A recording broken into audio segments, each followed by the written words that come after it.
Alright, so we're gonna speed level the Cabalist through Automate today.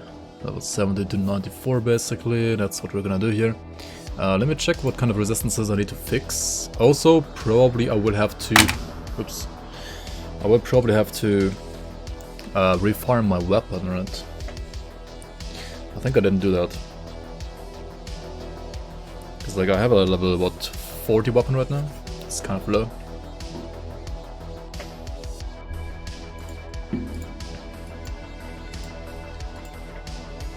Yeah, it's a level 40 weapon. And I'm missing, actually... Dude, what are these resistances? They're like bad.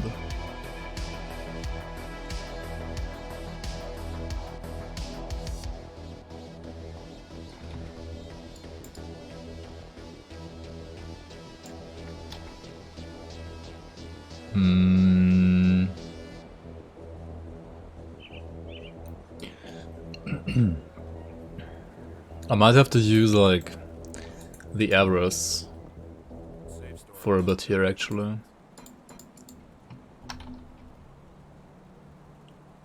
Right, this one.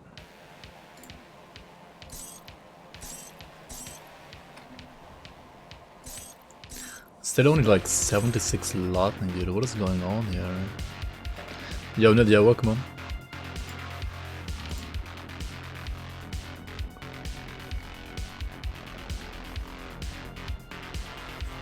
Okay, before we do like anything like this, let me just go back to like normal or elite. I think we can go to normal even, right? And like refarm the weapon. No royal set. I have a royal set, but like, why would you need a royal set when you can just use Avarice?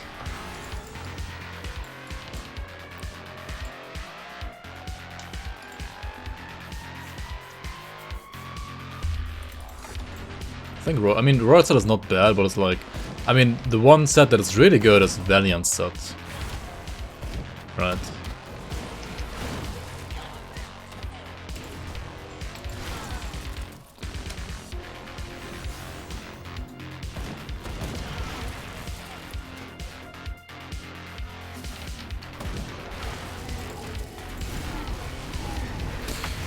I mean, you're right, it's like competing, like, it is...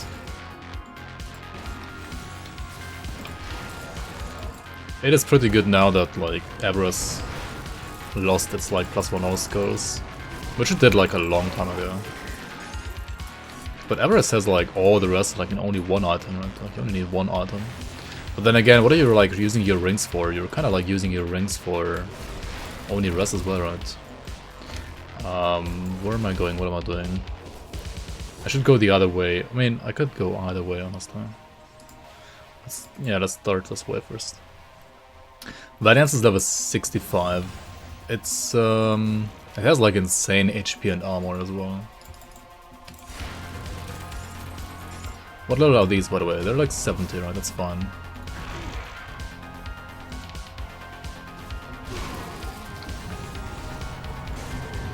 Okay, just need like a Watcher to drop me a halberd and then we're good. This guy? No. Please, no.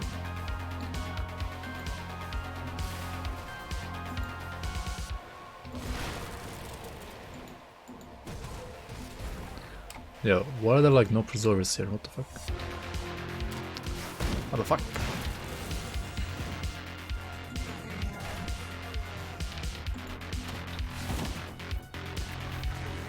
Okay, there's one. But he doesn't have it. There's one.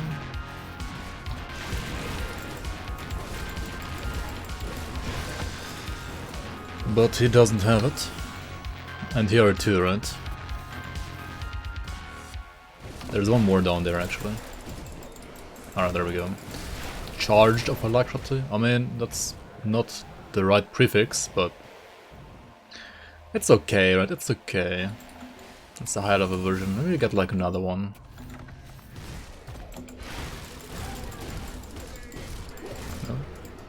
Oh yeah, it's fine. It's good enough.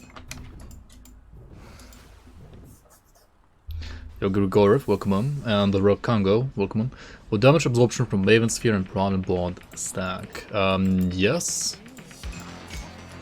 They do, however, like only additively.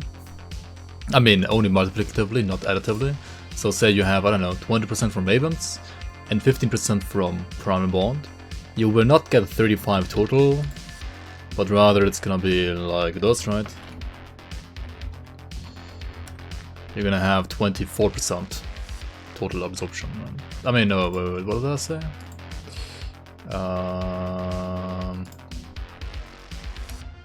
Like this, right? Yeah, you're gonna have 32% instead of 35%. Yeah, that sounds right.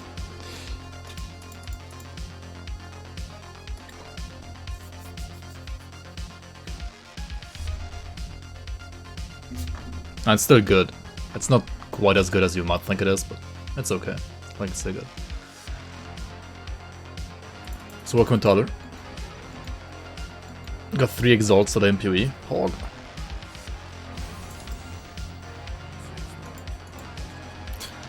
I'm pretty sure I had like the full roller set at some point. What's it even called?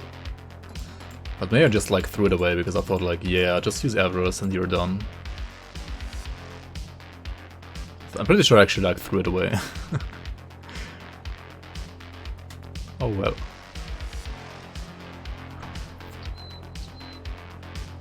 Just get crate amulet? Yeah, just get it. True. I mean, alright, there's actually less elemental there. Dude, what are these elemental resistances? I need to fix them so badly, dude. Oh my god.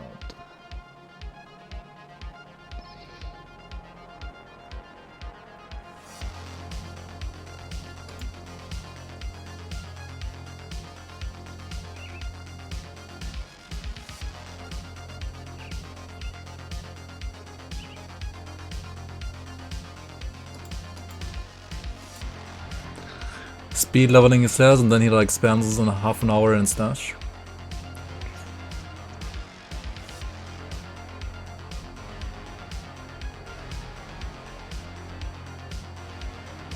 Right, this one is not even that good right now for me. Yeah, it doesn't run like the Valiant's ring. Yeah, already the ring like basically fixes my stuff.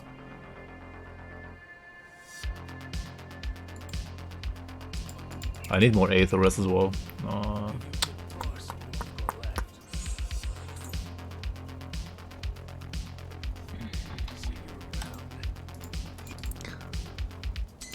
Triple Gazer Iron still.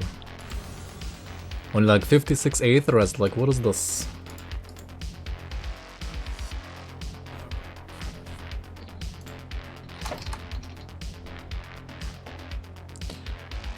I use this one quite a bit, right? Actually, I could also use this.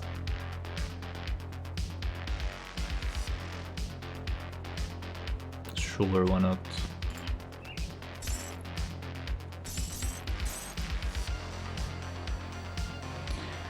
Yeah, let me go back to Elite real quick, craft like a rigid shell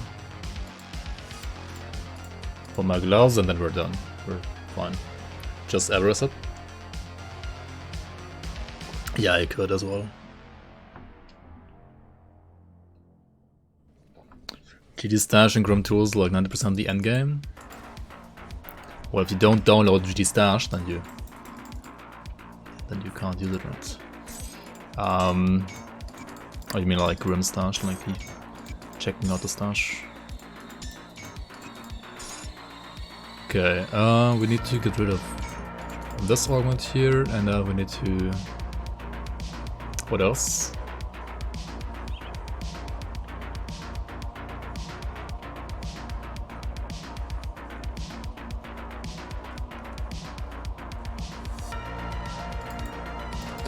Do I have like an Aether? Oh yeah, I have an Aether cell on this one, right? Okay, perfect.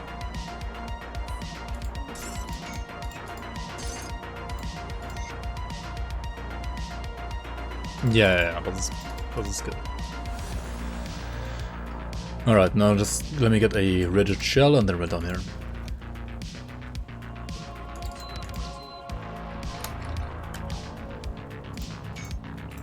This will give me the lightning rods.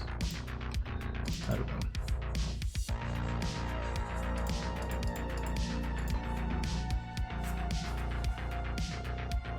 Try crate with League Druid. What?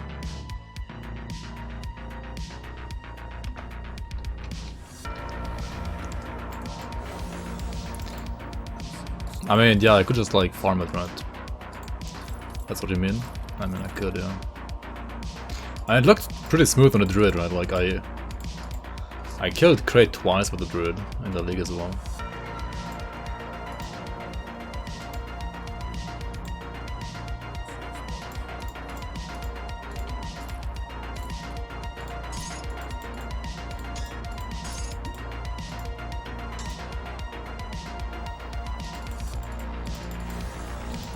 Alright, let's get oops. Wrong pot.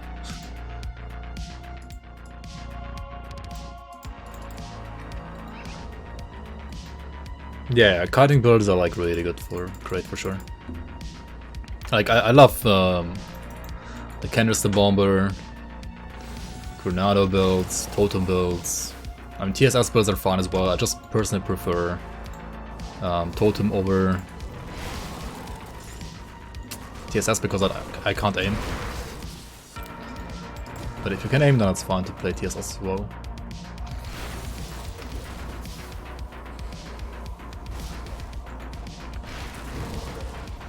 I mean, Dark One works as well, yeah.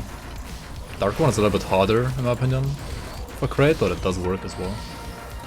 Unless you, well, get one-shot by the crates instantly. Or like, not one-shot, but like stun-locked. Did I try Avenger Water on crate? I did not actually, no.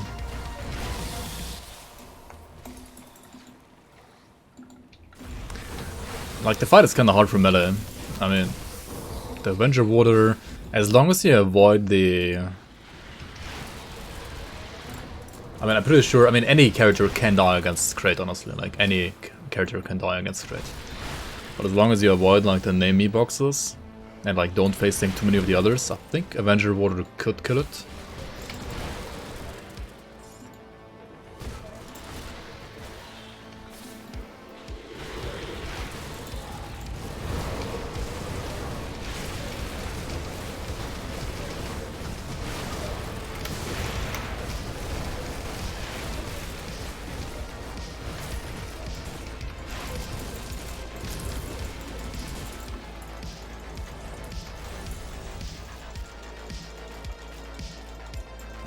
Blood Lord into crit. Oh yeah, that's a pretty nice set as well.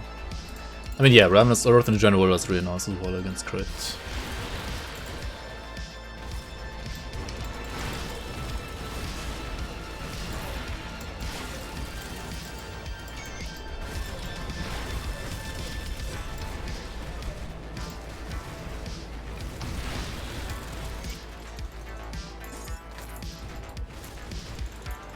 Full cocktail? Oh yeah, you played Breaker, right? Shield Breaker. Yeah, okay, I mean, Cocktail is easy. Yolin Hart Advisor, welcome on. Yesterday I confused the BTA with Biotechnica. Technica? Oh yeah. Oh yeah, I see.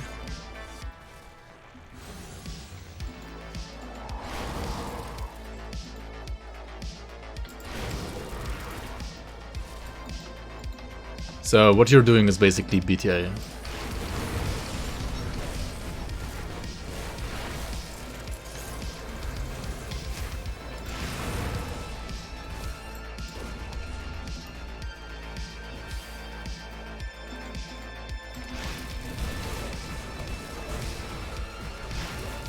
Which is good, I mean.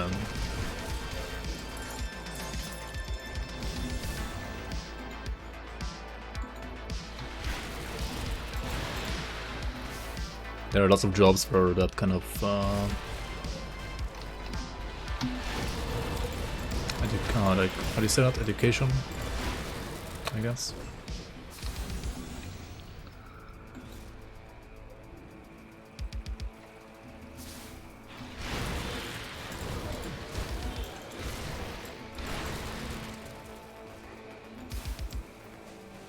Talking about the royal set, right?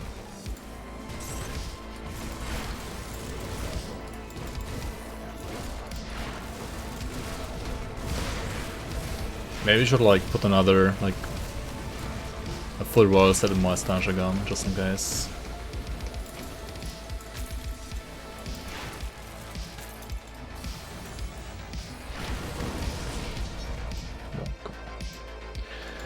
Monk AS. We have 50 chaos, so we get 36 from augments once we revere with Devil's Crossing, so yeah, that's totally fine.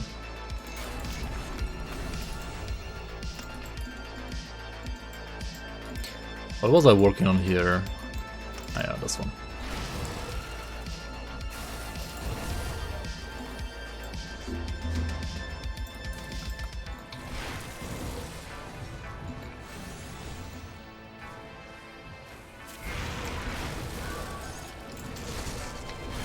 So it's basically the same but different. And Germany is sometimes like confusing, like it has so many ways to like basically do the same job. Like so many ways of like getting there.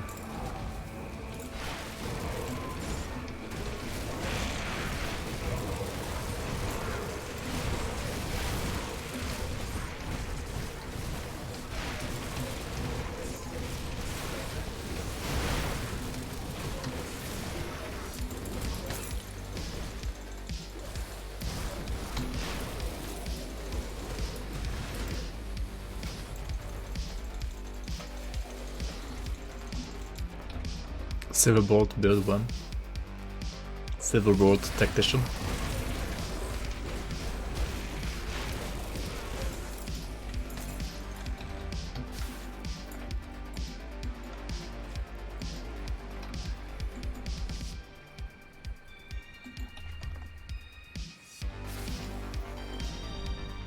I presume you also get more money, like, during the apprenticeship with what you're doing.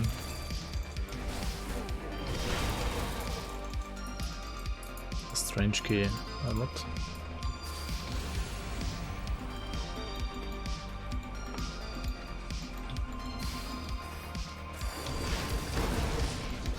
The BOC farmer, the Silverbolt build. And with all the Chthonian damage, it's like a... It's a Gravathul hunter, right? If you would ever hunt Nemesis in the main campaign, right? But imagine doing that when like Crucible and SR exist, right?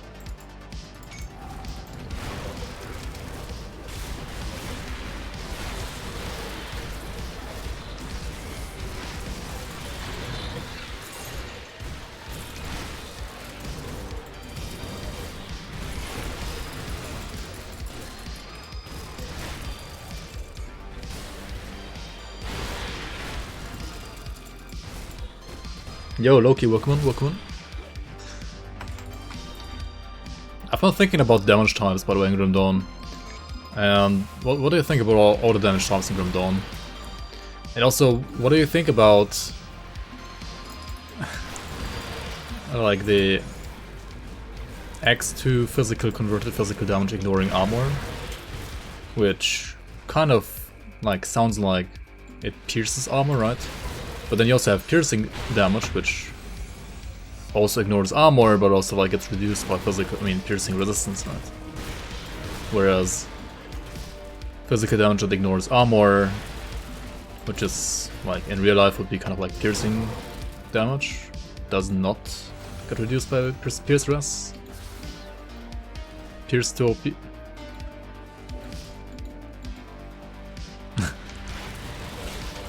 Pierce to OP sounds. Did I get the... I did get the caravan driver, right? Whoops.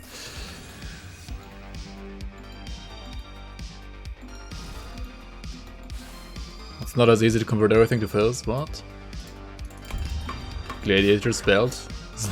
It's like easier than for many other damage charms, I feel like. Like literally only Gladiator belt already like makes physical damage the OP. And then you have like, I don't know, Baron Atherit, Reforged for like all the Plant Chaos, like. Oh, hello.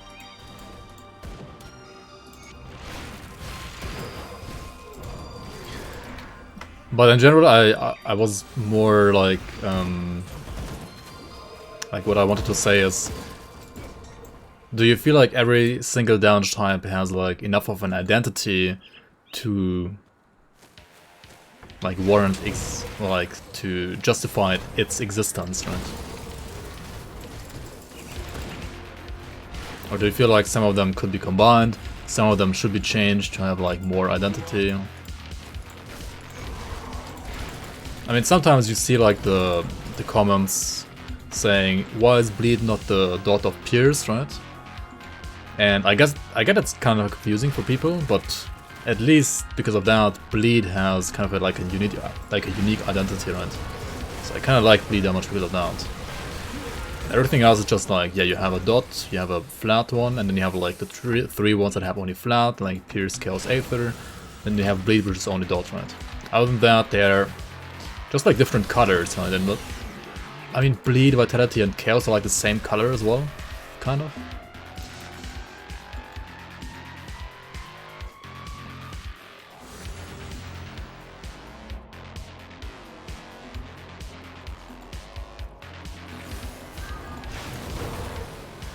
No, Pierce is. I mean, Bleed is not Pierce dot, no.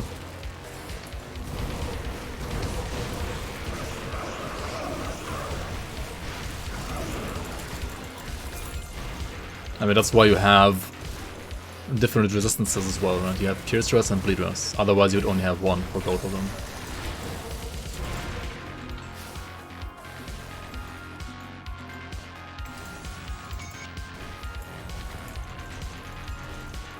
And also, otherwise, Pierce resistance reduction will work for Bleed as well. Yo, Costa, welcome on. If I unlock next difficulty, can I go there without losing any mastery points from last acts? On normal and elite difficulty, there are none from Act 5, 6, and 7, I believe. No. I mean, there's like a side area called the Hidden Path. But that's within the like first 4 acts as well.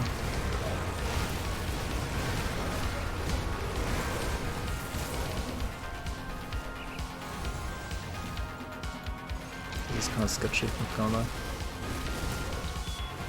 Dude, the pools, what the fuck?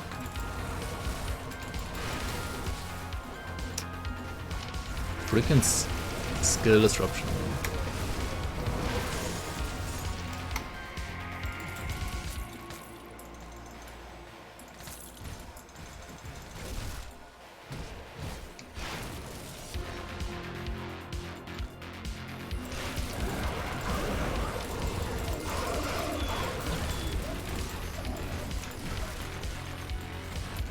Yeah, totems and ultimate are kinda sketchy, I forgot. When you're playing low card.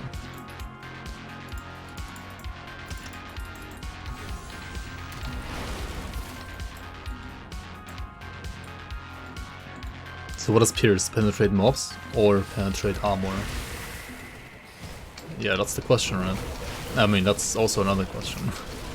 I mean, some enemies don't have armor, right? So I guess you penetrate the mob then.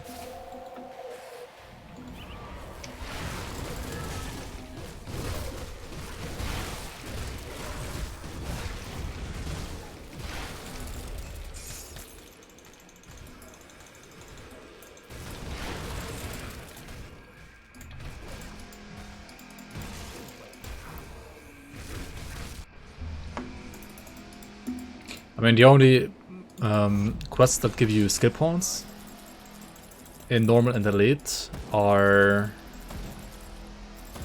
the one from Kasparov, right, early on here, in Devil's Crossing. And then you have the one from Lutra, like the Harpy in Act 2.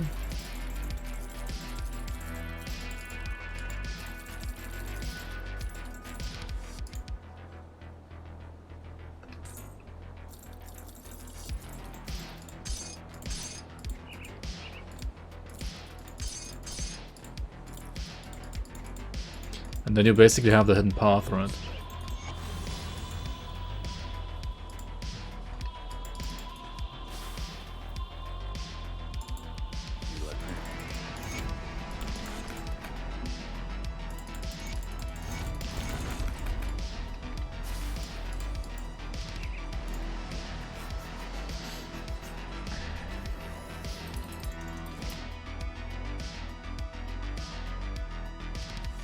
So what's my chat? Oh, I see.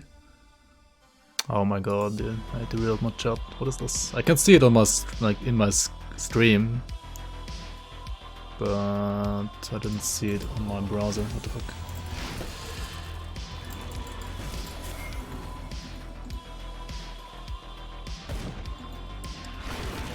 Lutra's attribute point? Yeah, I mean you want to get all the both skill point and attribute point rewarding quests around in all difficulties.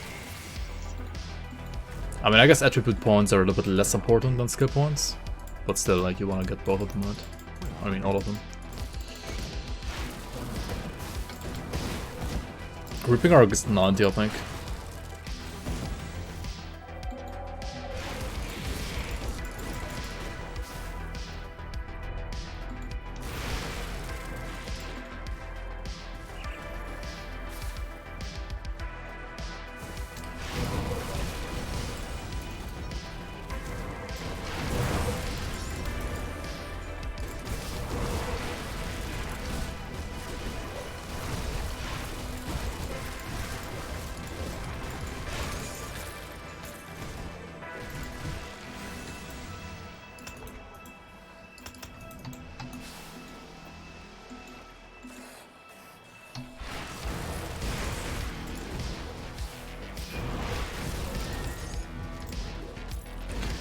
Imagine crafting Ripping Arc at 90 and then dying at 91, right?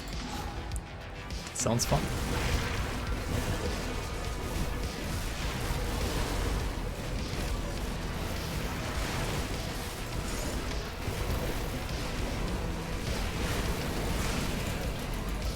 It's much better to die right now, right? Oh shit. Cabalist is squishy. Oh, it's also low card stuff being squishy in it.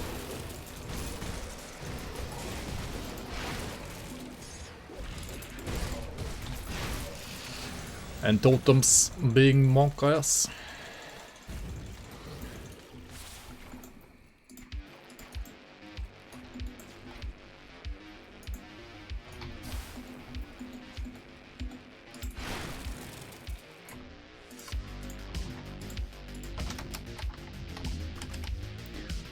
It's just YouTube Captain Clothes.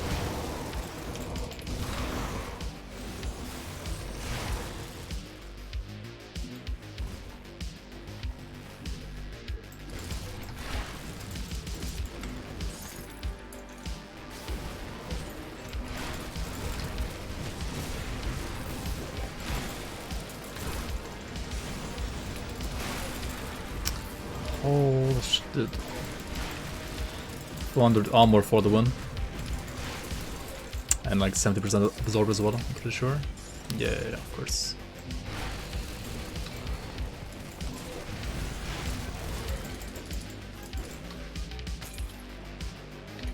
And if you can afford it, it's probably better to have a scaled hide in your pants than the 6 for sure.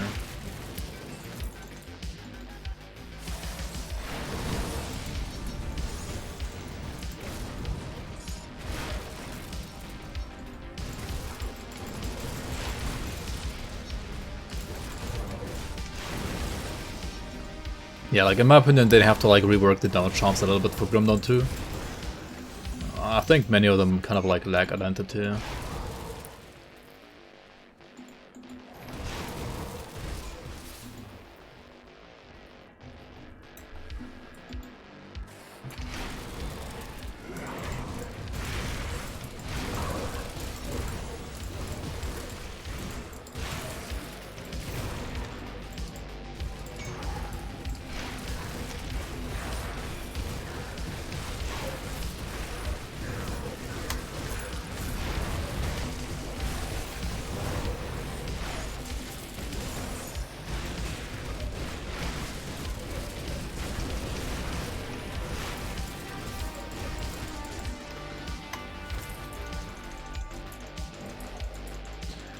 Yeah, I mean,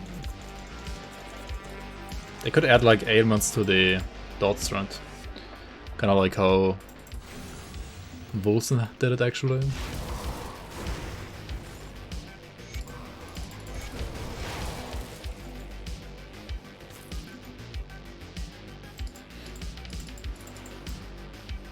Yeah, but they're all the same, like except for visuals, like doesn't matter if you play burn or electrocute or poison, like they all do the same thing, right? They deal damage over time, they tick the same way, they're like literally the same, they just like look different, right?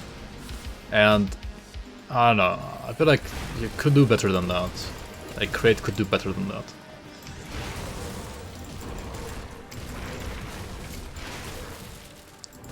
Like when it comes to ailments, even like Wilson made it more interesting.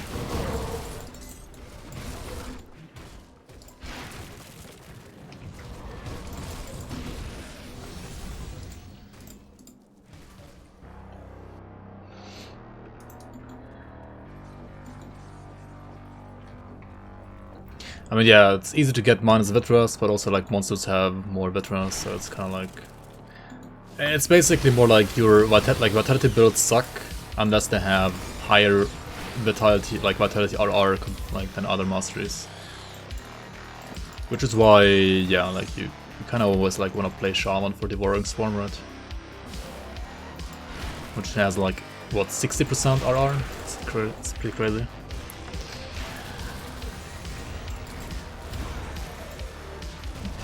Skill customization last epoch. I really like the system in LE, like it's pretty nice. Like every single skill having its own tree, I mean that seems like lots of work for the devs to like balance and keep up with in general, but the idea behind that is really nice. I can't see them like running into problems, like they can't balance all the skill trees and all the nodes perfectly all the time, so like there are always gonna be some that feel like outdated or left behind in the future. I'm pretty sure that's gonna be like that a little bit. But in general, I like the system a lot. I like it more than like skill gems and PoE, I think. Like, I mean, the thing is like once you know, in PoE it's always like once you know everything about PoE, the system is kind of cool.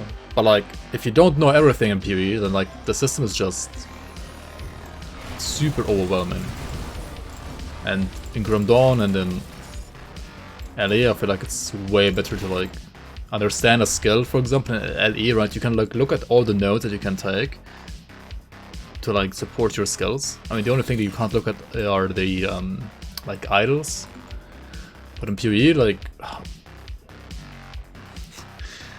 you would have to like check out all support gems that can support your skill, and like first of all like find all of them as well.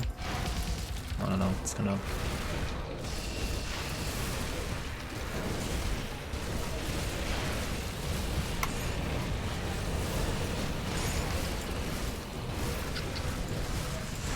These mobs are bullies, holy shit.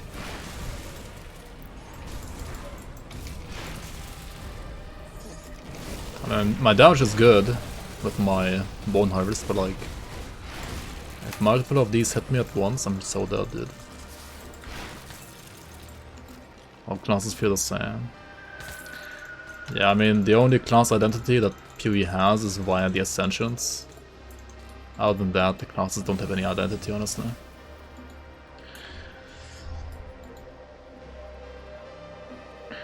Yo, Black Raven, welcome on. PoE takes like 10 hours to theorycraft. Yeah, there are just like so many choices you can do. Like Grim Dawn and LE, they don't have as many choices, I feel like. You can't do as many decisions as you can do in PoE. I mean, yeah. Overall, I don't know if that's a good thing. I mean, obviously, like, as I said, if you know everything in PoE, then that's like cool, because you can like play around with everything. For like a true 5-head, right, then you can like do everything. But everybody else can like not do as much as they can do in Grim Dawn and the last epoch, I feel like.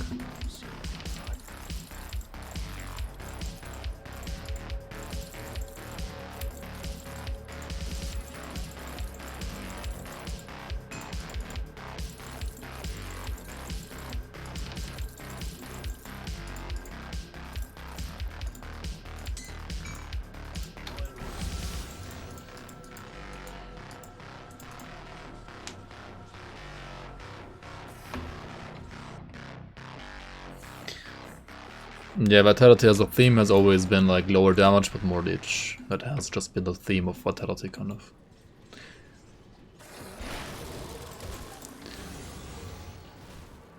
I mean, yeah, in that regard, Vitality actually has a has an identity, right? Like Vitality has the identity of. Also, Vitality used to not have dot damage as well, like before AOM, right? Like Vitality Decay basically didn't exist before like Necromancer introduction.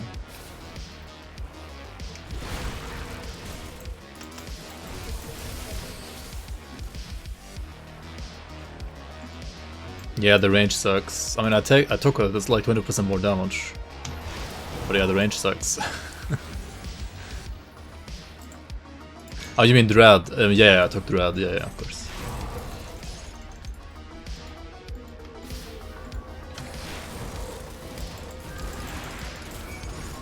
Like, imagine how the range would be without Dread, dude.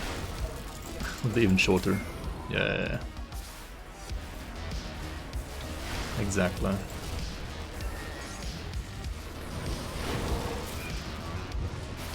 Can't one-shot cluster? Can it not?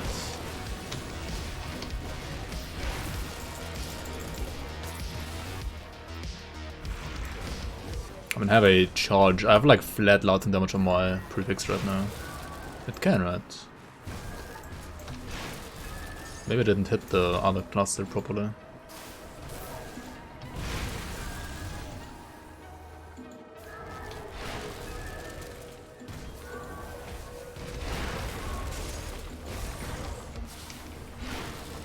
What? Why is this one tanky? Weird.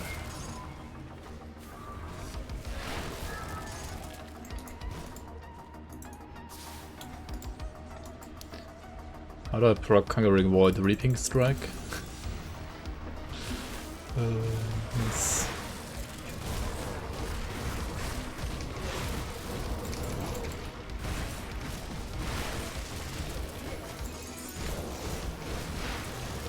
They need to increase the activation chance of devotions of that bow skills. Like 20% is such a joke on those. They need to be like 50% or something.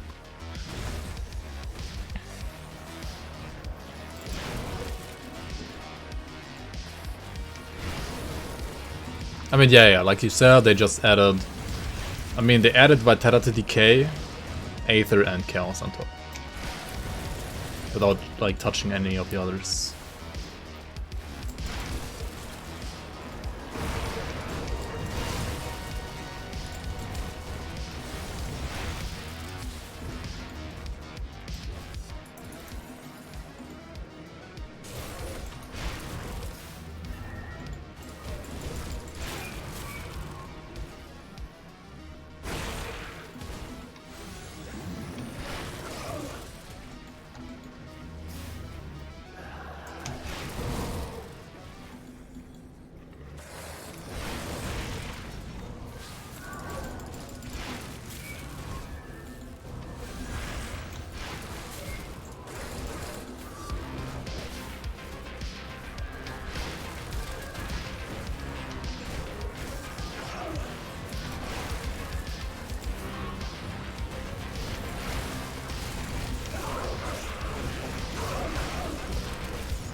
Oh yeah, and about the question why I have one harvest here and here, right?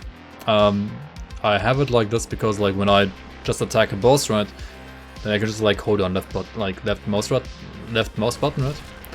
But if I like run around like this and I want to just like bone harvest, say these guys over here, but I don't want to like walk all the way there, right? Then I don't know, it's like easier to just like do it like this, right? And like don't hit them. That is for me. Electrocute. Yeah.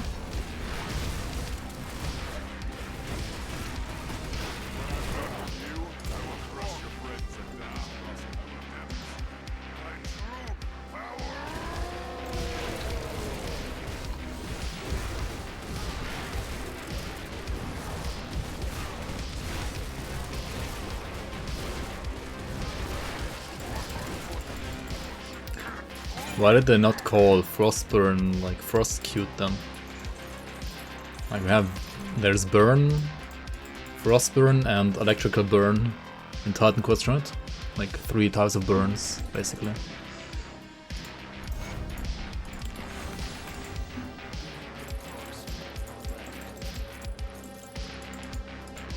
Which makes like total sense in Titan Quest, because like those 3 are basically the only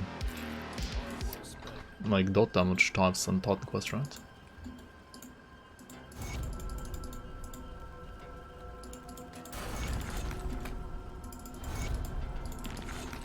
Yo, Ido, welcome on, welcome on. Frost Chill or Frostbite, yeah. I don't know. Good, you've proven yourself. That's good. There is that the Warden's defeat. The Warden's defeat is a. So it's weird. How much more for those crossing? Like we gotta kill 1 or 2 of those bandits probably. Aha.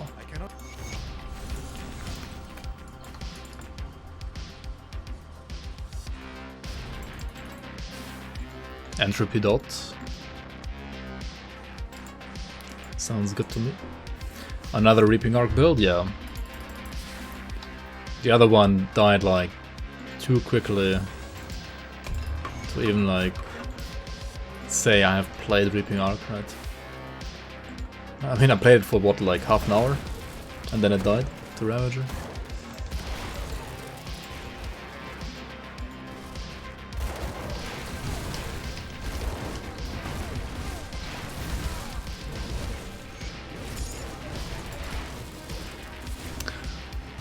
The 27% stun is kinda bad as well.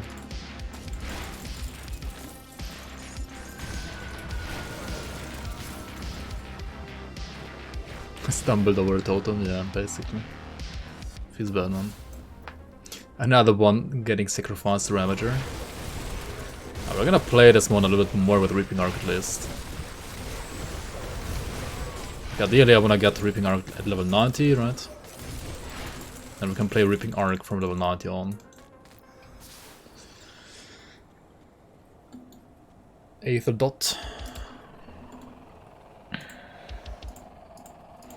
Also, like, for example, the dots of Aether and Chaos, like, they don't have to deal damage, for example. Like, not all dots... I mean, a dot, by definition, is damage over time.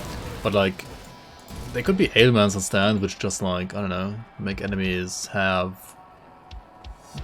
You know, like, the things in Volsner are, like...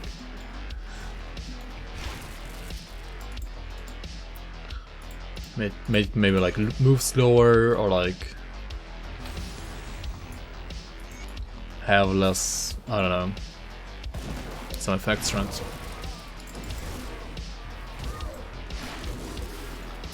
I mean, the ailments are kind of interesting in Volsner, honestly. Maybe not like perfectly balanced, but at least interesting. Abhorrent Sloth, welcome and thanks for the follow.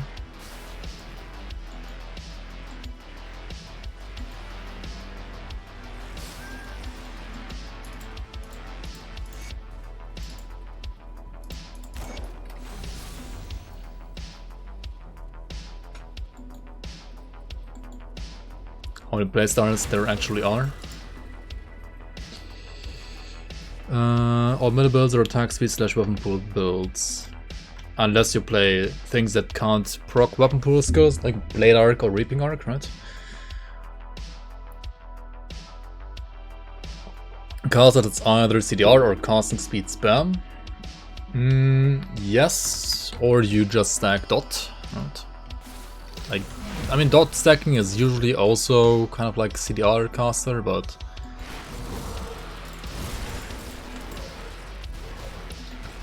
they don't necessarily have to get as much CDR as like a true CDR caster.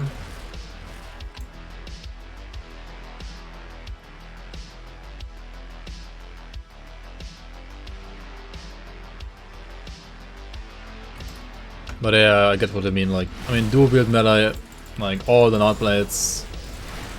Like, I don't even know how, for example, Reynan, right? He has 8,000 hours in Grim Dawn, and what he did for like 90% of the time was play dual wield melee Nightblades. Like, he basically only played this. I'm gonna die here, right? Oh my god. Why is there 2 of them as well?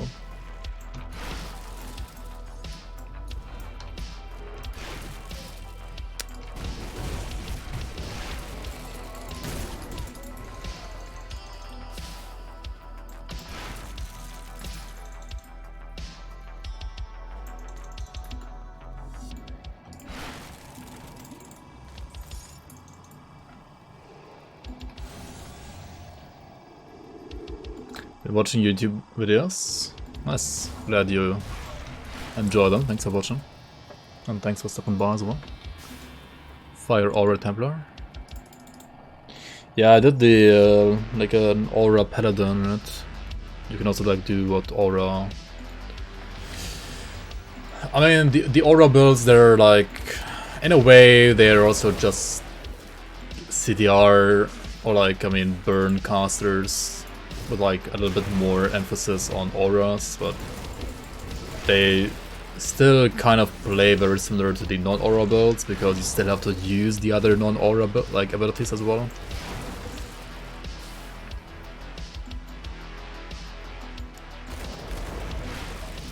Face-stick Nicholas with low car. Oh, wait, why not? As long as you have more Torment up, sure, right?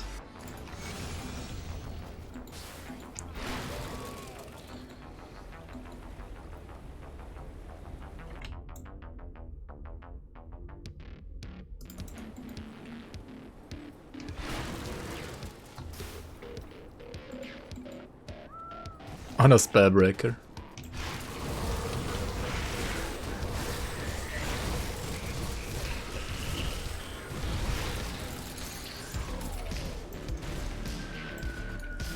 Just mirror lol.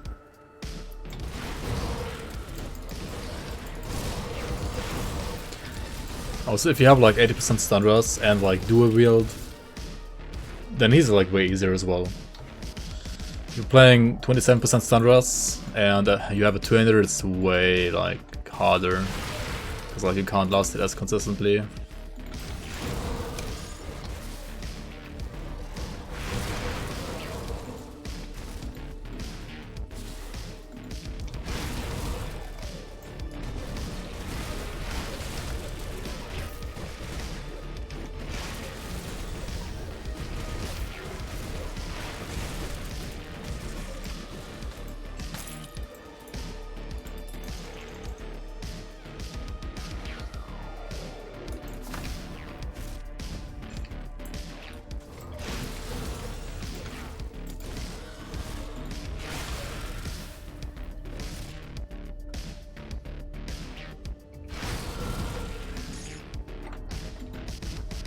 I mean, yeah, our Reckoning is like one of the... I mean, Oathkeeper has lots of unique abilities that feel different from other skills, right? You have Shield Throw, literally the only ability like that. You have our Reckoning, literally the only ability like that. And then you have Virus Smite, which is also literally the only ability like that, kind of.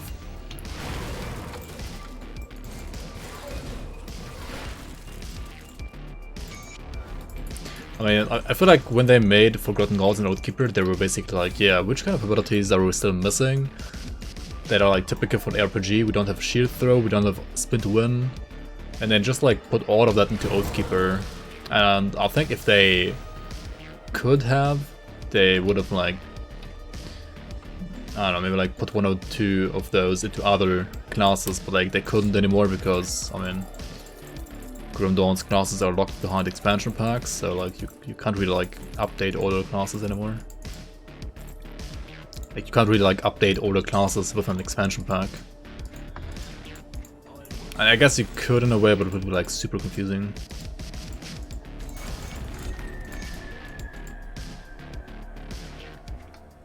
And then they nerfed.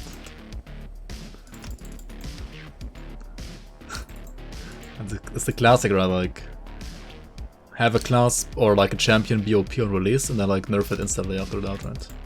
Just like a LoL or any other game, honestly.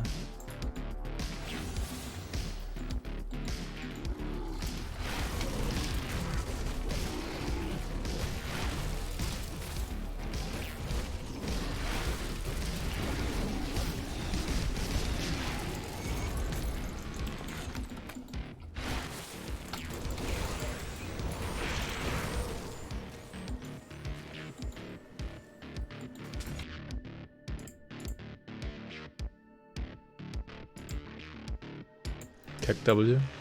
What's that? Infiltrator, face thinking. Mykolas Balthazar?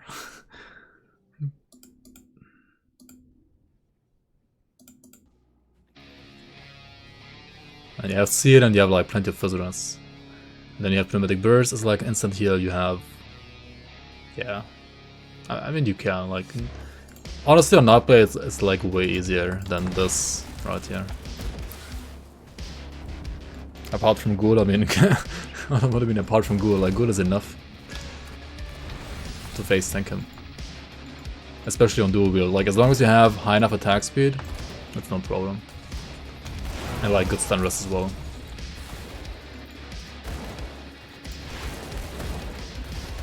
Pit bosses.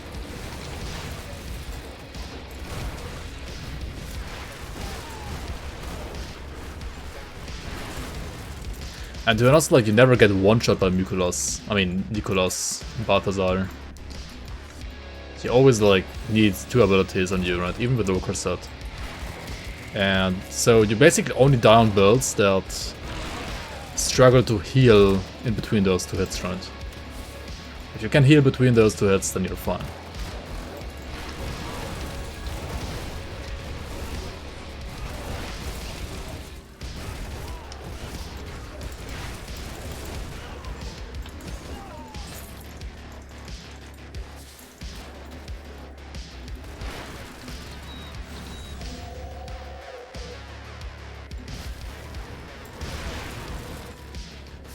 Giant's Blood Creator Ghoul.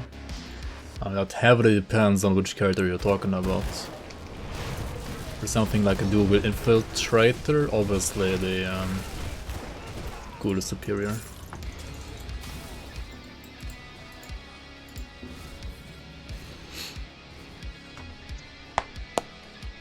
Anyone have tips for best / most straightforward attack damage time for one-handed Death Knight?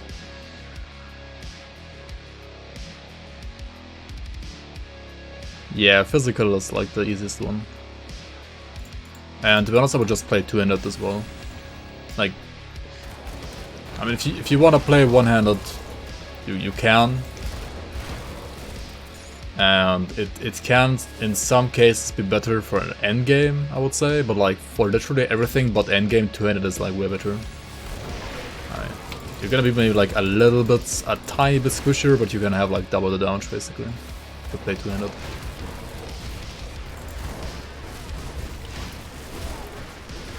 Like you can, for example, check out the Celestial. If you have Forgotten Gods around, check out the Celestial Halberd in grimtools, and like check out where you can find it and farm it.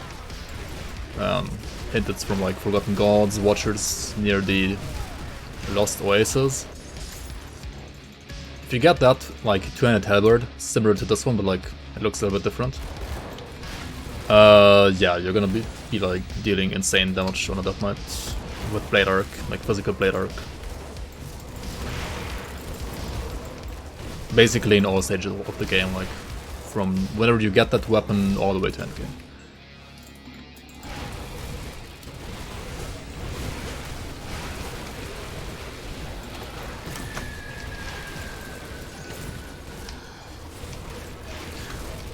Or you can just always like play two-handed Forceway, right? Forceway with a two-hander is also like always viable on pretty much any soldier.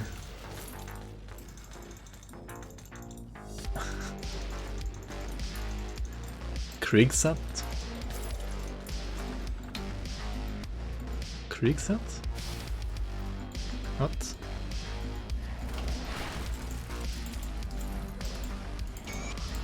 Right. How am I in Kriegset an iconic duo? That's more like a troll, right? That's gotta be a troll. Yeah, I never found one, yeah. Yeah, sure. Yeah, Ground Zero Pokemon. I mean, I have like 2 or 3 complete pieces, but I've never like target farmed it. I just made like so many characters that like ran past the bosses so many times that like I just had like 3 sets. I did some feuding runs though, like I did farm feuding a bit for my spellbind, like an old spellbinder of mine.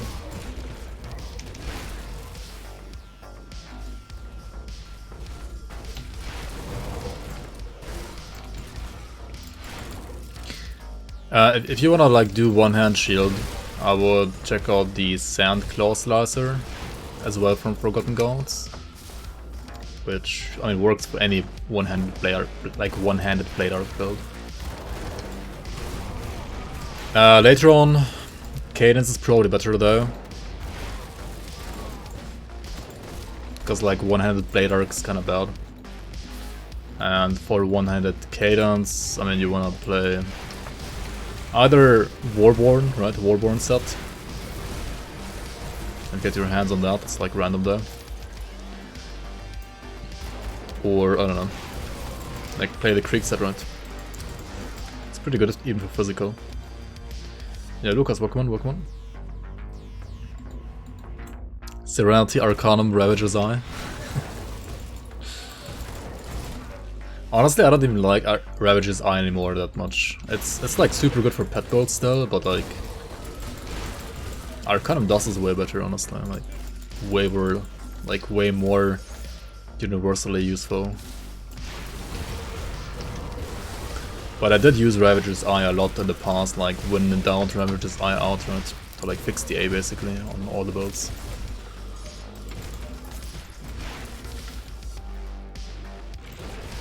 If you want Sovereign board, play Blitz. That's true actually as well, yeah. You can play like focus on Blitz. You can just start playing it with the Milton's Cask as well as the Shield from Warden Krieg. And then later on you wanna get your hands on the Markovian set, right? And then you can use Cadence as a filler, but like only 1 point Cadence, 1 point the second node, and then like max out only the third node. Like Deadly Momentum, right? And then you max out Blitz and Blindside. That's a pretty easy way to play as well. Physical Soldier, I mean Death Knight as well. Oh, it's the same with Blitz, you just pick Ghoul. And your sustain is gonna be spikier compared to playing Blade Arc or Cadence, but you're gonna like fill Cadence, right? So you're still gonna like heal a little bit with Cadence in between, and yeah, you're gonna get like burst heal whenever you Blitz. But I guess if you don't like that, you could also like try to mix in some maybe health regen, but I mean if you're playing a Death Knight, then like health regen is not like Death Knight is not the good class for health regen, right? It doesn't really work that well.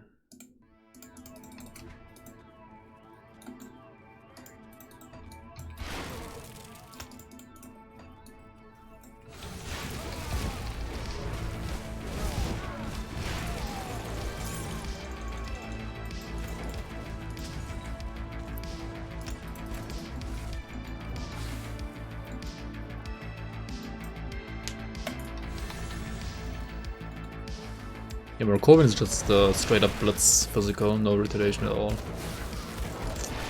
There's a Markovian medal that has retaliation dodge, but that one is actually not part of the set. It's like not, it doesn't have to do anything with the set. Yo, Teppy and Crab Turtle, welcome guys, welcome.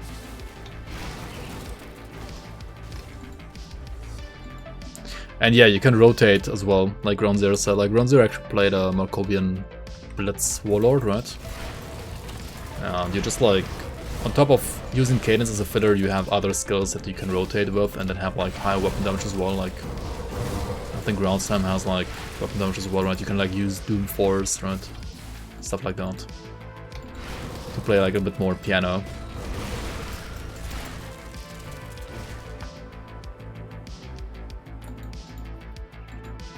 Can you transfer Season 2 characters to your normal game? Yes, you can. But only with GD Stash.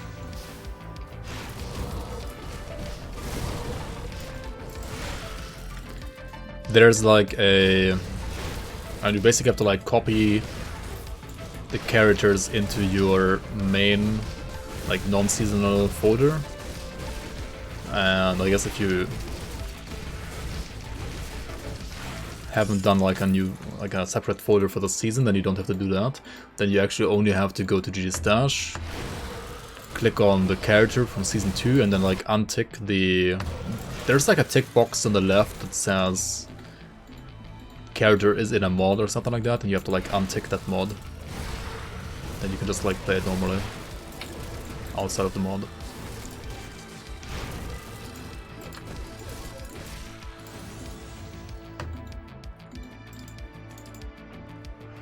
You wanna play Defiler?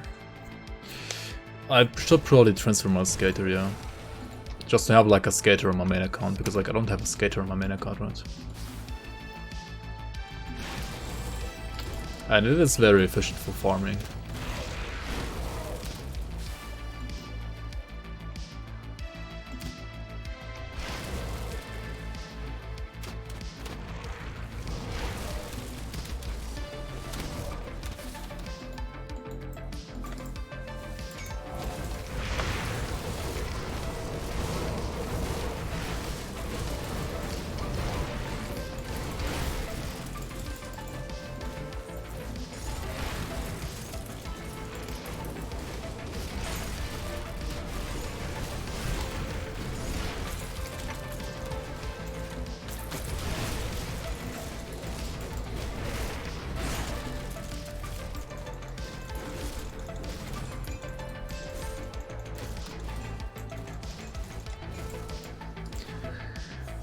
Yo, Bunny Lord, welcome on. I like Necron demo, it's something new. I'm trying. Yes. What are you trying with the Defiler class?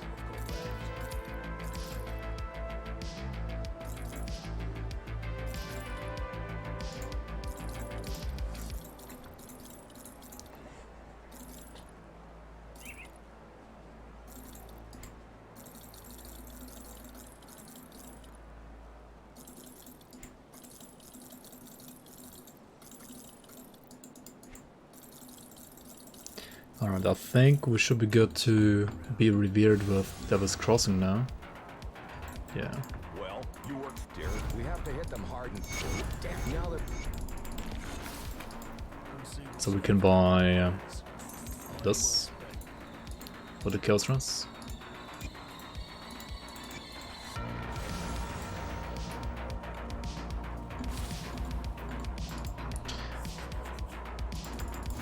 Yeah, I have thoughts. I have thought about mods, and I should probably play like some of them. Like people say, basically Reign of Terror as well as Dawn of Masteries are like the best ones, right? Would you agree with that? Or like, are there any other that are worth playing? I don't even know like what kind of mods exist for Grim Dawn. Like I don't know all of them at least. Let's do the dynamite stuff here as well, actually. What the fuck? There we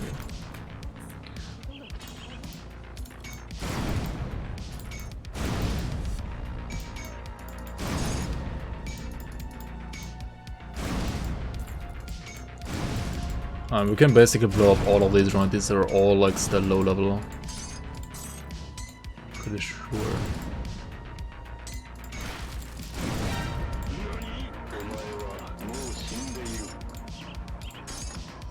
Yo, Rakango, thank you so much for the sub, man. Welcome in, welcome in. Thank you so much for your support. And enjoy some of these emotes. Welcome in, welcome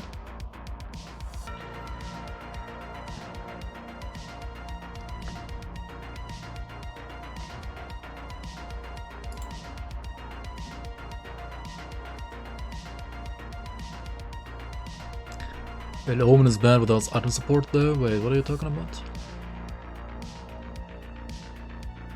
I also wanted to try Bloody Pox, El Omen, Eldritch Fire, Rumor, Devotion. Watch everything spread. Yeah, the damage times would be all over the place, and like in endgame you're not gonna deal like enough damage, but it would be fun to watch, I guess. Like in normal and elite difficulty it's gonna work still, I guess, and that's gonna be fun to watch.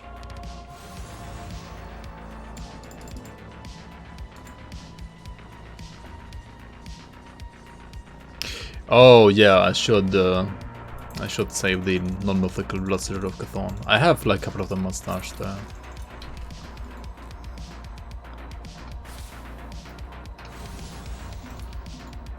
I'm pretty sure I still have a couple of them in my stash. Like the non-mythical sigil is really good. It's like better than the mythical one in many cases. Because it has like insane flat damage on the proc, right? And the mythical one doesn't have that same proc.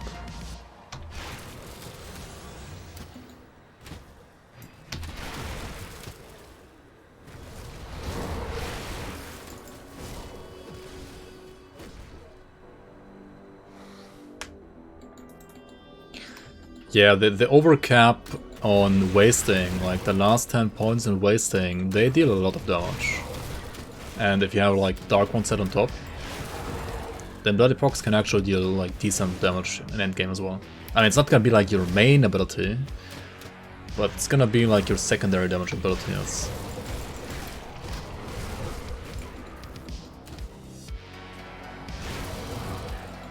Yeah, maybe like 20%, 30% of the damage of the build. Yeah, something like that.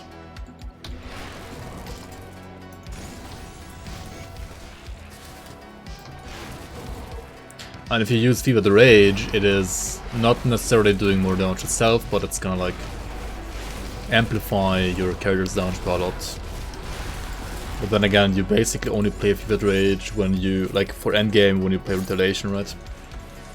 If you don't play Retaliation, you don't play it.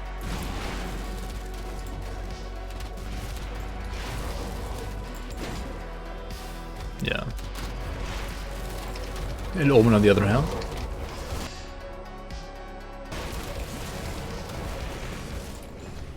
Yeah, it opened with Morganath set and like Reaper support, right? Isn't it like still one of the fastest like Crucible clearers? Like Morganath casts the Reaper. Like an Omen casts the Reaper.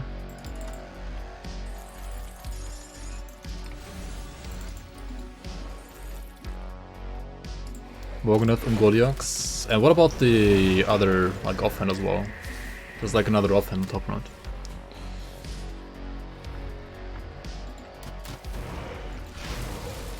Four times the hard cap damage, yeah, it's... Skill modifiers say hello, right?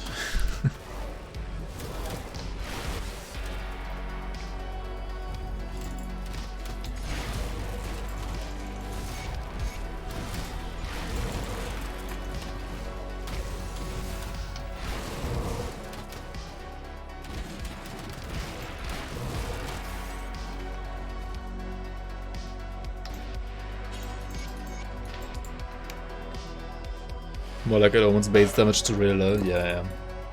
I mean, it's kind of meant to be only a like AoE damage ability for normal difficulty, and then after that, only it's meant to be a like debuff, right, and nothing else. Kind of like Box as well. And also, like, if the damage of it would scale, say, as good as Wasting, for example, does, then it would be like way more point efficient, right? Like, Omen is only 10 points, it's only like a one skill. I mean, Bloody Pox has like, what, 3 nodes, and like each node is like, what, 12 or 16 points, so... yeah. Rancor or Spite? Both. I mean, yeah. Spite is the one for spam, and Rancor is the one that's for bleed. But also many people don't even use Rancor for like PP at all, they just play Savagery.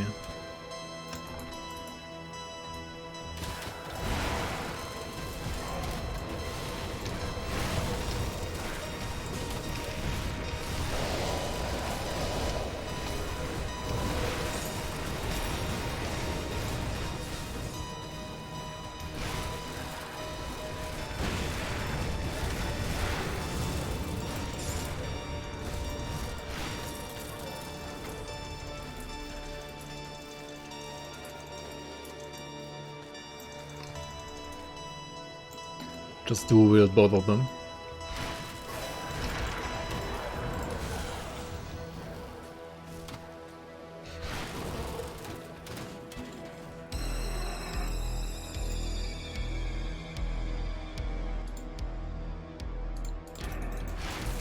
Yeah, Sigil is really strong.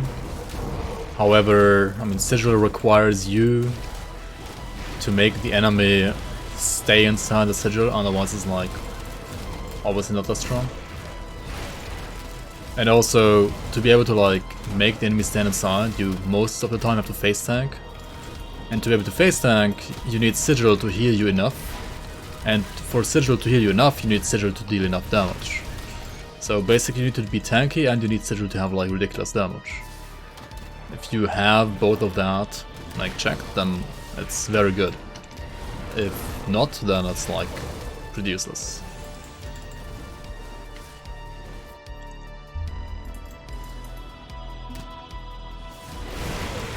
I mean, yeah, sometimes, I mean, yeah, you don't always have to face tanks, sometimes you can, like, circle around the enemies, especially when they're, like, slow, or when you slow them on top.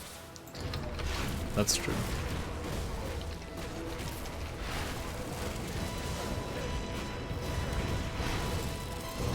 But I mean, generally, unless you're playing Retaliation, right, you always want to either max Sigil or don't play Sigil. I mean, sometimes you wanna like soft cap the first part and then like max the second part only, depending on like which damage part you scale or like which one you convert.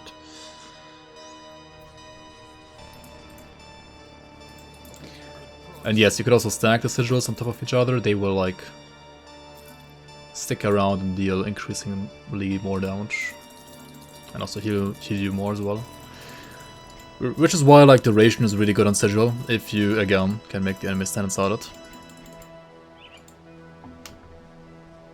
Like both CDR and duration are really good for it.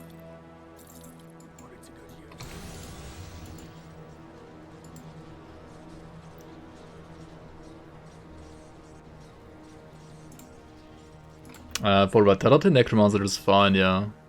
Or Shaman. For Chaos, I would go with Inquisitor. Oh yeah, Cold Stone.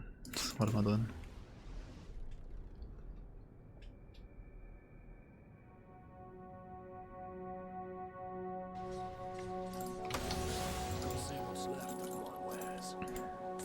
I mean, you can like still play dual damage times sometimes, if you can like scare them together,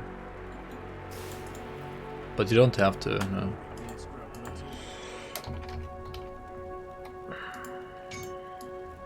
I mean, the very prominent example is when you play a bleed builds, right? Like bleed builds can't sustain unless you play like Hathagen, but like Hathagen is also usually not supported that well with like bleeding stuff.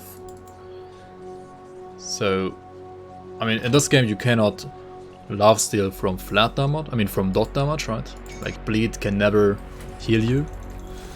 So you need to either play physical or pierce or vitality as like a secondary damage type to like leech from.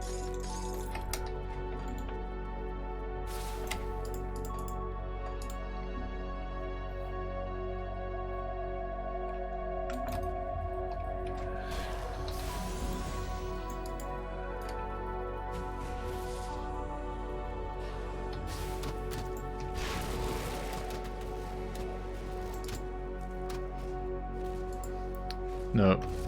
The thing that heals you from the wrong swarm is the ticking flat vitality damage. Like the wrong swarm it's basically a like a curse, right? Which has a duration. Like for each second of the duration, it will reapply both the flat vitality damage as well as the dot, like the bleed damage, right? And the bleed part doesn't heal you. Only the flat vitality heals you.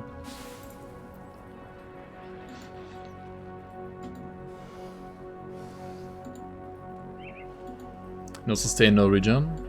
On Blood Rager, yeah.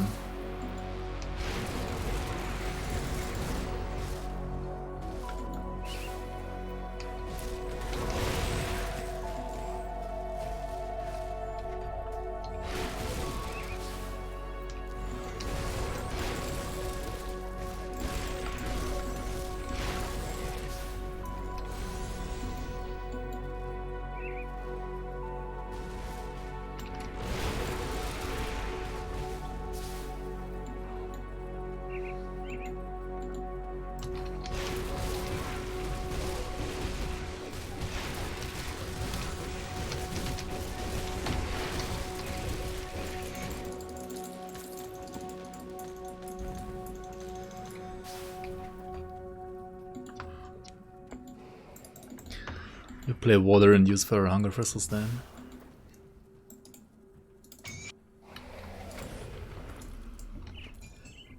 I guess. Now Blood Rager is really good for Trickster as well. Or...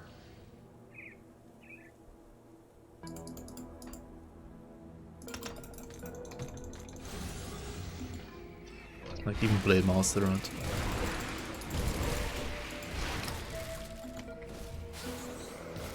Yo, Phoenix Volcano, welcome.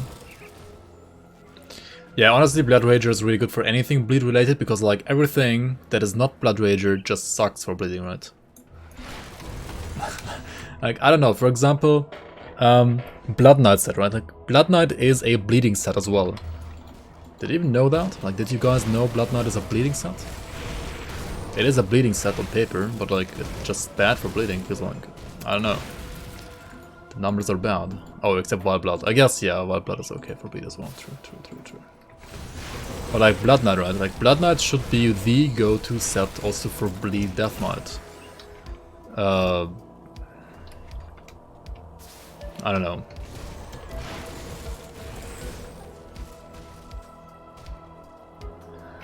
I mean, when you play bleed, you always play a secondary damage type, right? So like, if you play bleed, Blood Knight, you would play Vit as the secondary, right? You can, with bleed, you can play Vitality, Physical, or Pierce as your secondary. So like, Vit would be okay as a secondary there. No more speed leveling? What do you mean? I just don't have the pot on. What the fuck am I doing?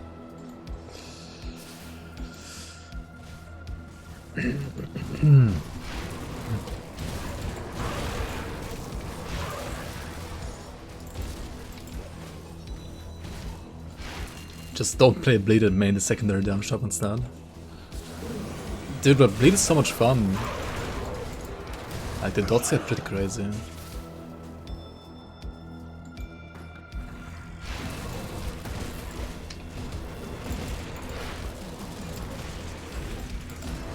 I kinda like bleed honestly.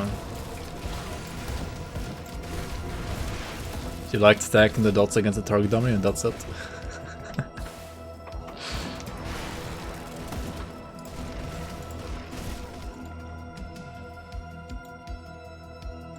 Yeah, the second Blood Rager got reworked, it was completely busted, because like... I mean, Blood Rager is still the best bleeding set on the game after like all the nerfs it has received. So you can only like imagine how good it was when it like got reworked the first time.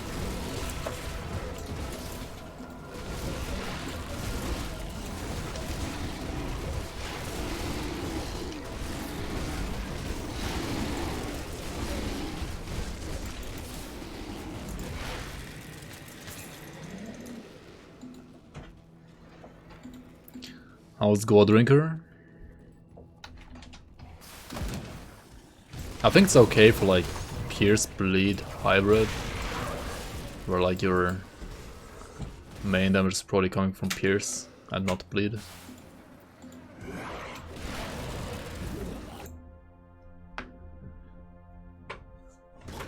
Yeah, Wakekeeper is like...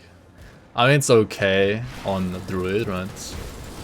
You play like Lightning Upheaval Druid. Which is basically the same build as the Promise Strike pass-through build, but like with Upheaval and Savagery instead of Promise Strike, but other than that it's basically the same when it comes to playstyle, right? Oh, and for that build, it's also actually better to not play Veilkeeper, but like play like standalone legendaries, right?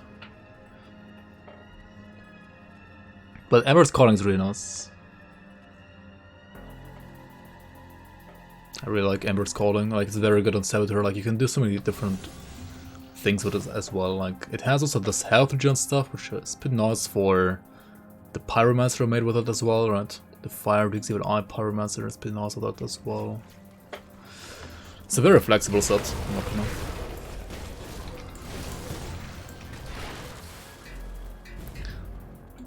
It's like you can play like at least 3 builds with Ember's Calling, and you can play like 1 build with the Core Drinker, like 0 builds with Wavekeeper basically. Right? That's kind of like what it comes down to. It's like they, instead of like releasing 3 sets with like 1 build each, they released like Ember's Calling with 3 builds for 1 set. And the other 2 are just like cosmetics, right? Codrinker has builds. Does it have builds where like it is actually better to use Gold Drinker than SR set?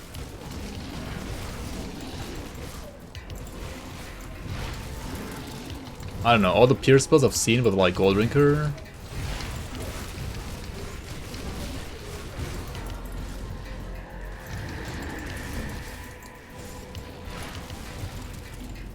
They're basically builds you have seen before with SR set. And then like made it a little bit more aggressive with the Gold Drinker, right?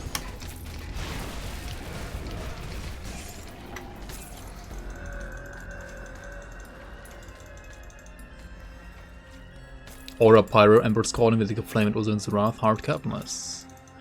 73% Fizziness. I mean, yeah, you get like what, 40%? No, I mean 30% from the shield as well. Loading. Like, just get a durable prefix on the Vindictive Flame shield, and you have like 30% Fizziness.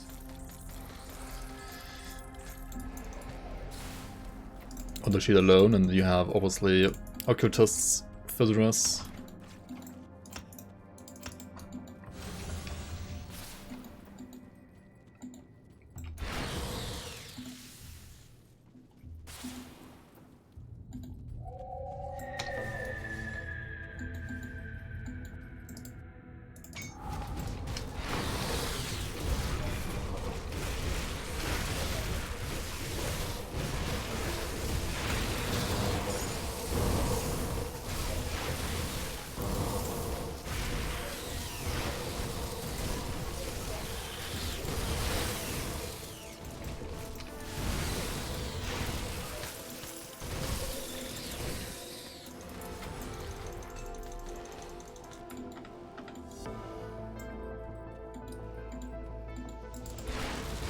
Shield thrower is too short cooldown or what?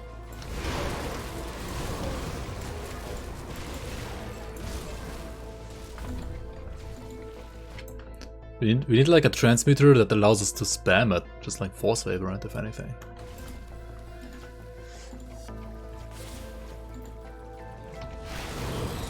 Or maybe like a specific shield where you can like spam it.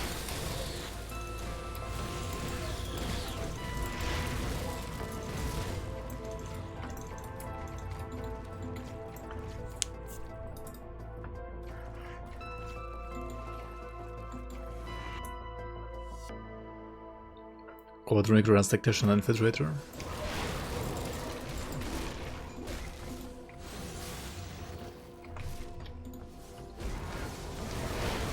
What about Parada?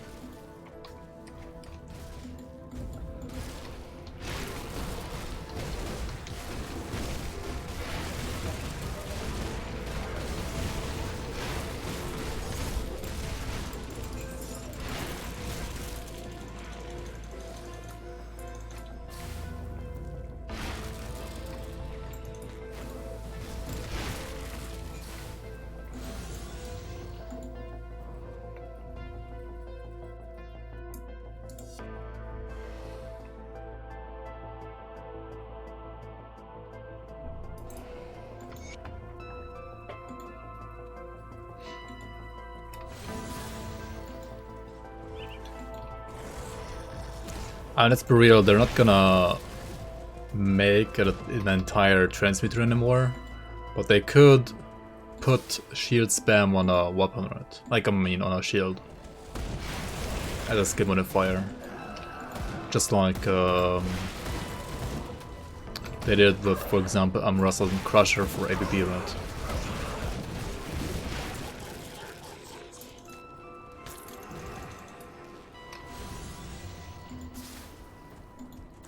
Yeah, Storm Spread face tanking is like one of the reasons why range builds in Grim Dawn are basically meta builds.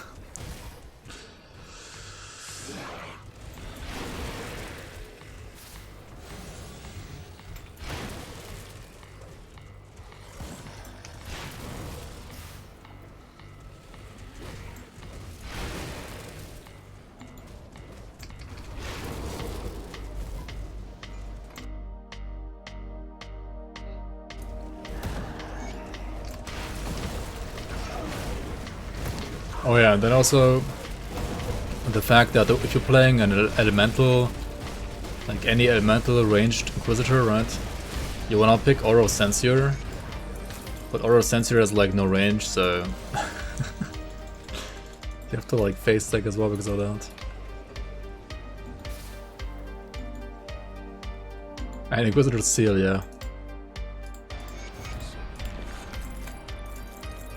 And more than any of that, weapon pool skills like changing your attack speed or like the attack animation, the fluidity of your attack animations, basically making it like unable to kite when you play Inquisitor's weapon pool skills, because like you don't know which weapon pool skill you're gonna proc next, and thus you like don't know how long your next animation for an attack is gonna be. Like all of those reasons are basically why yeah, you just face tank on range builds, at least when you play Inquisitor. I feel like the one range build where you can like kite pretty well is, for example, Promise Strike, like Promise Strike Shamans, right? Range Promise Strike, it's pretty nice. Or if you like just play Fire Strike, but you don't play Inquisitor, right? But then also you have to play a two-hander, because like pistols are basically like weapon pool skills when it comes to clunkiness for ranged.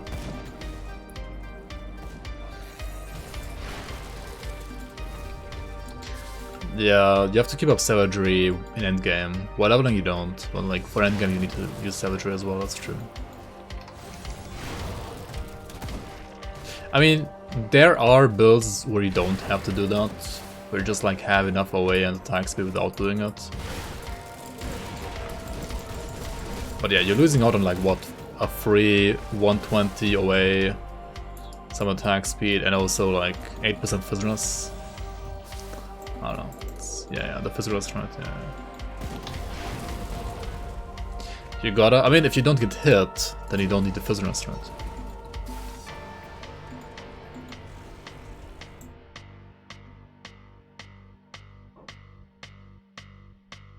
The only real range builds are in mods like Dawn of Masteries that have good slow and debuffs. Also, another thing is movement speed, right? Movement speed cap being only 135% is like another reason why you can't kite that well on range builds. I feel like it's okay for casters, like especially cooldown reduction casters. I mean, that's like also like why I like cooldown reduction casters way more than like casting speed based casters, honestly. Because you need to like run, right? If you have low movement speed, you need to like run basically all the time, otherwise you get hit. And to be able to run all the time, you need to not have a spammable ability, right? Yeah, Mukulas, welcome on. You're doing tier 15/16 maps now? Pog, nice. Congrats, congrats.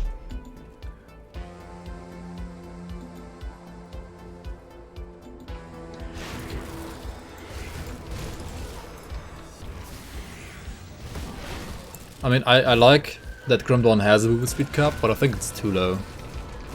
Like, something like 145 or 150 would already be like way better.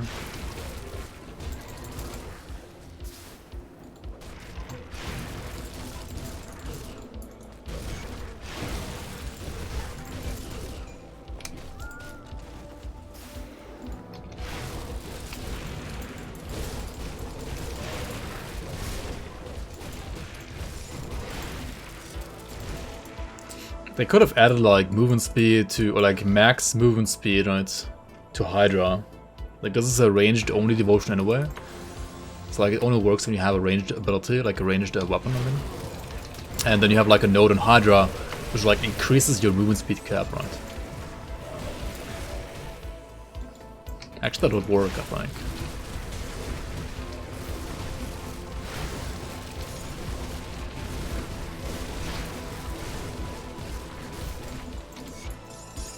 wouldn't work? What do you mean wouldn't work? Casters with guns?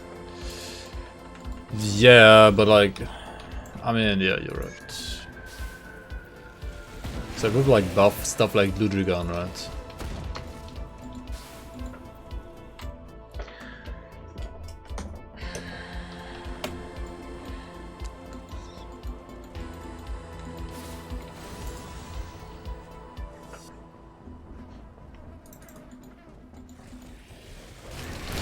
But if it's only like one specific build, they could just like nerf the one build.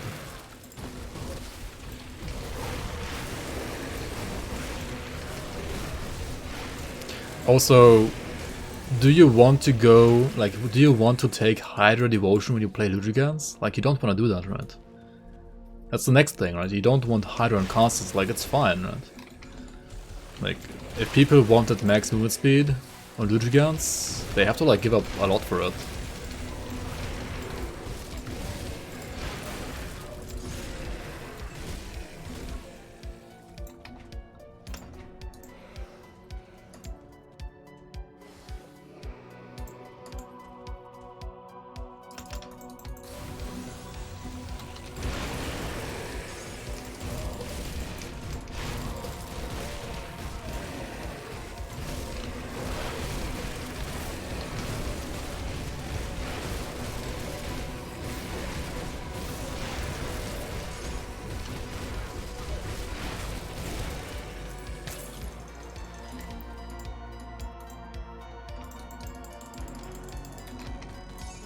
$228k max crit already. Yeah, Bone Harvest is pretty nice for crits, not gonna lie. It doesn't have any built-in crit dodge though, right? Or does it? No, it doesn't, right?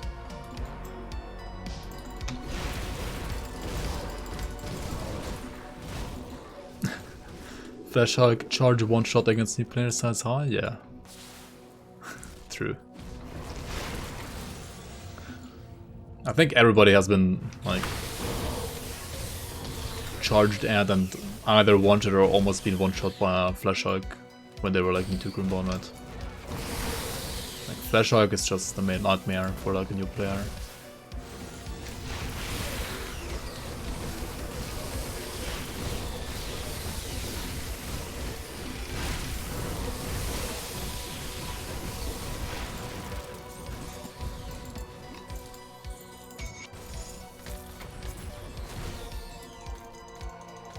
Bone the Harvest has pierce damage. I mean, yeah, it's there, yeah.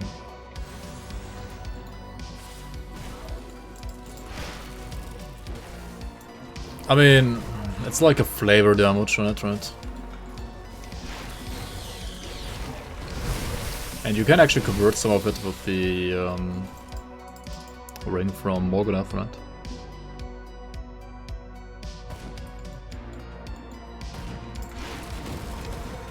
Right over 5 mines first and then get one shot by the Flash Hulk? Yeah. True, that also works.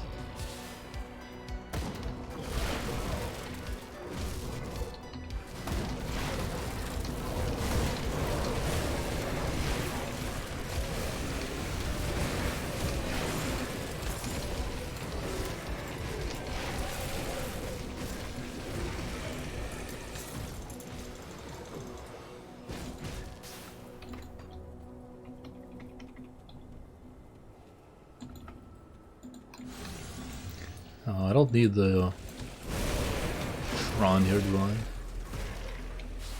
Not really, but it's cheap, right? I think it's cheap. Should be only like an enchanted flint, if I recall correctly. And it is, yeah, just a flint.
Okay, 8 more levels for Bone Harvest. I mean, for Reaping Arc.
Seems spiky. I mean, it's...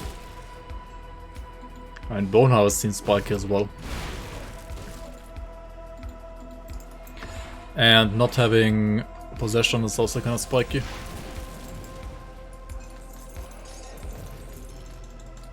Yo, outside contact, welcome in, welcome in. Thanks for watching on YouTube as well.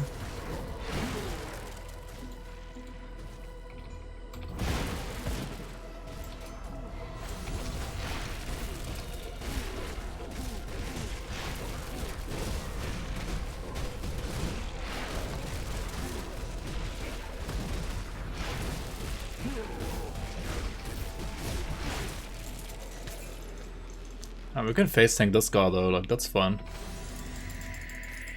That's good.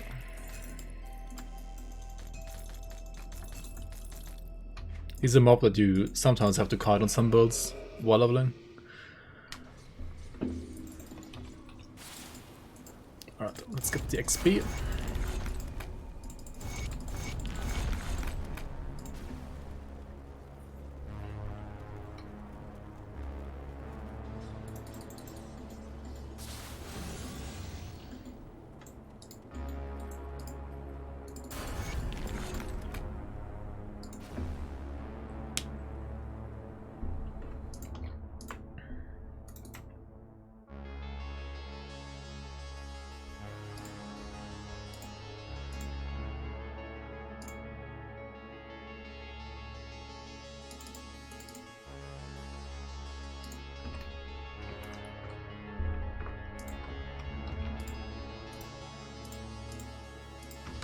That's what I have right now for level 83 or something like that, I think. Keep your weapon.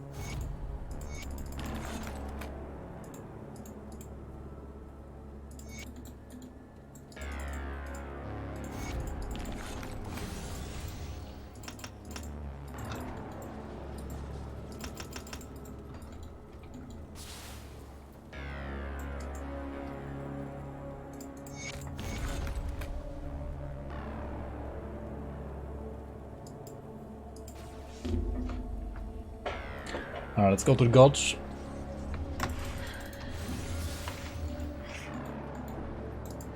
Fetch these guys. So how good? Once the 6p pot is done, I'm gonna go to like another character and craft the Ouroboros Reaping, I think. I wish I'm going to... For Reaping Arc. I'll skip the plot. The Legion is split on...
Dude, I'm so tired today, like holy shit, why am I so tired?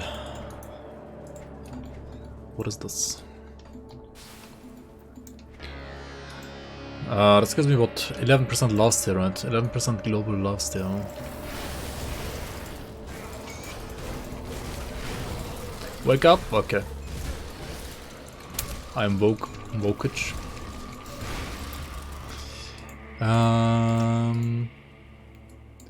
I got 28. I mean, that's quite a bit. I mean, I'm pretty sure I could just play possession instead, right?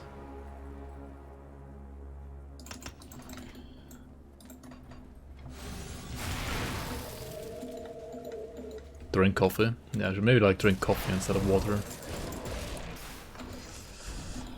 It's a good idea.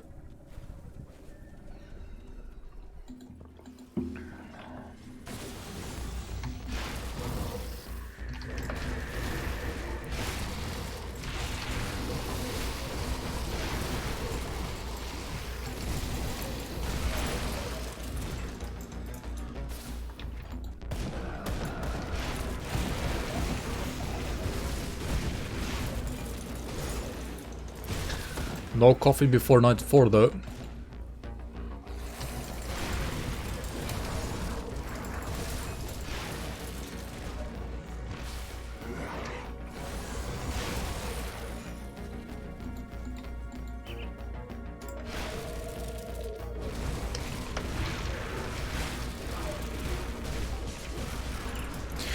By the way, how's the stream today? Is it fine? No disconnects today so far, right? How's the quality?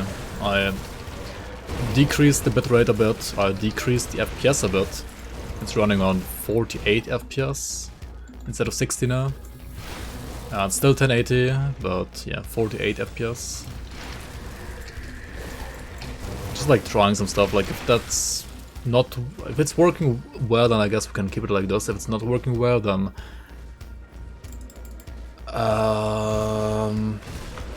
I might try like 60 FPS, but something like, I don't know, something between 720 and 1080. Like, there's like a 936p option and then like a 800 something option as well.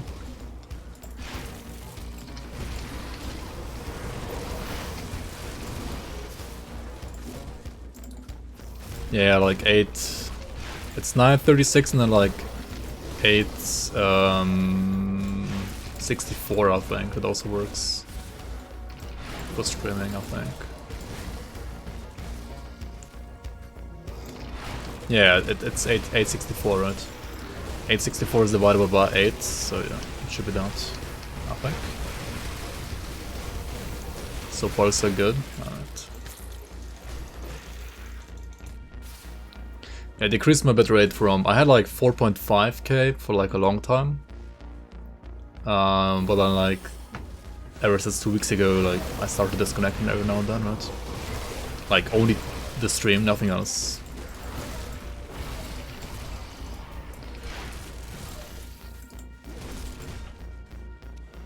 Then I put it to like 5k. Then I disconnected more. And today I have it at 4k. Yeah, hopefully it's not gonna disconnect today. Then I can like keep running with 4k at least. 4k bitrate.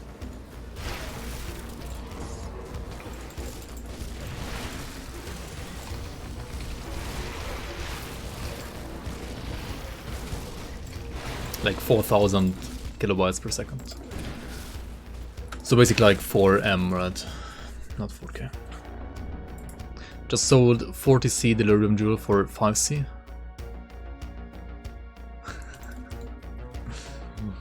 Minus 35C CAC W.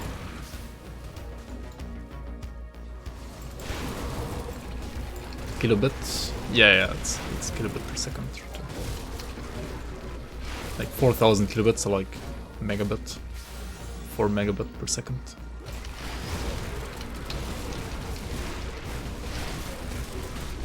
Yeah, bits not bytes.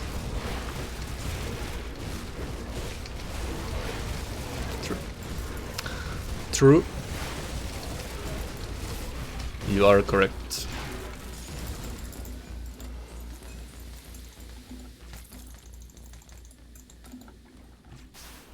Yep, yep.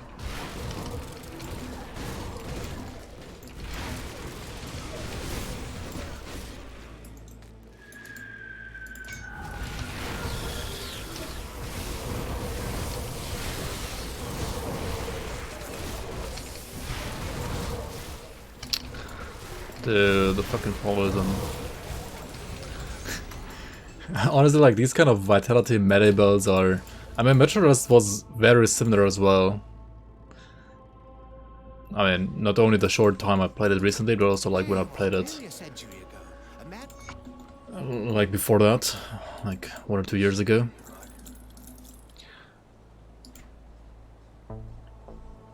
They are pretty spiky when it comes to damage taken and like damage heal again.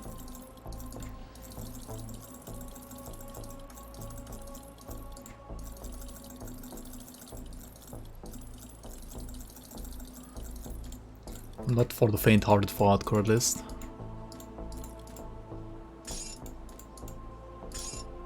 Put it to good use. Let's see what's left of your wares.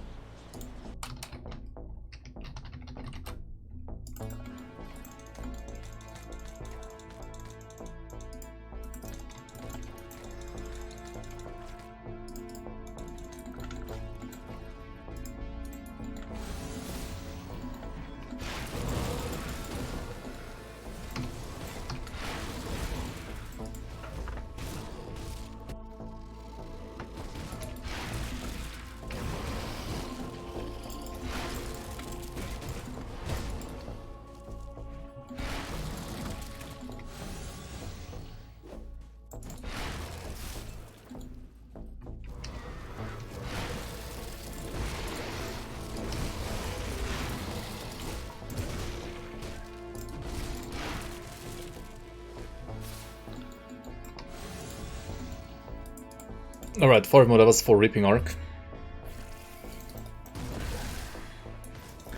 Then the DPS is basically gonna go through the roof here for this guy.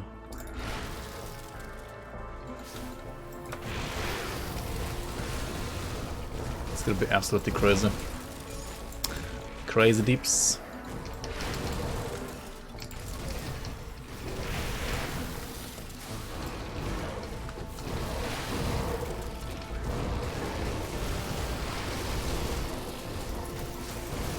Or dead deeps.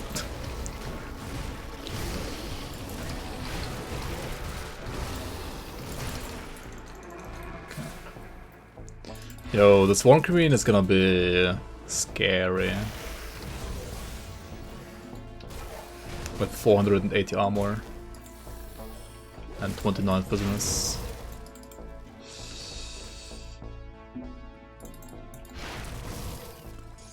Revere the Floor faction.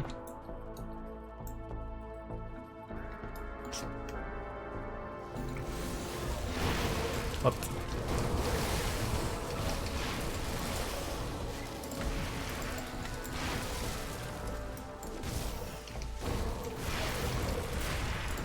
One man's ceiling is another man's floor.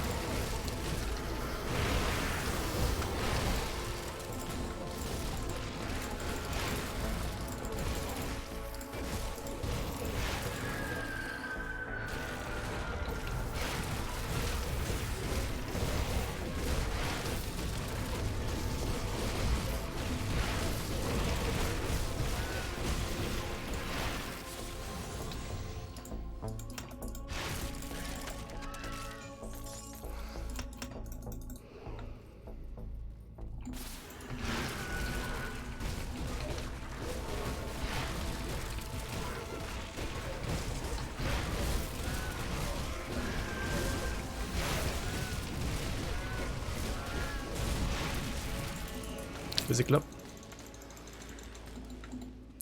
Just don't get hit by the rocks, right?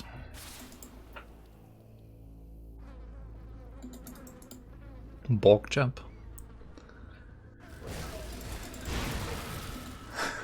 Revere the floor fraction, dying too much. Hmm.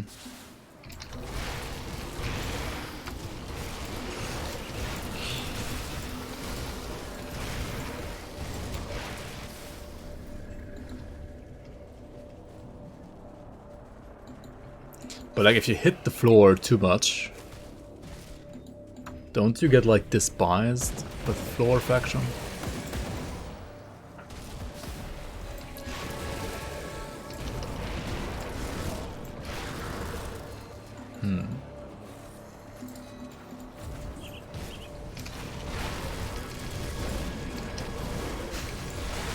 Floor nemesis. Unlock the new floor nemesis by dying over 10,000 times.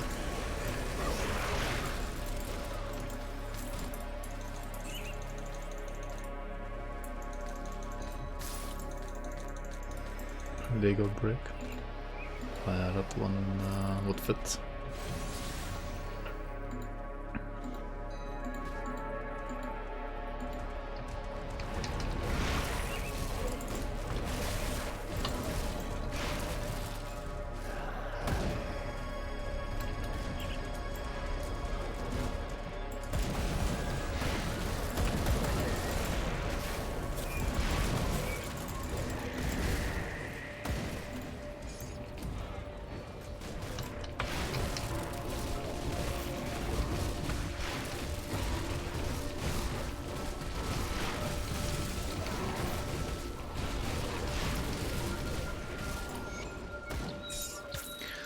Easy clap.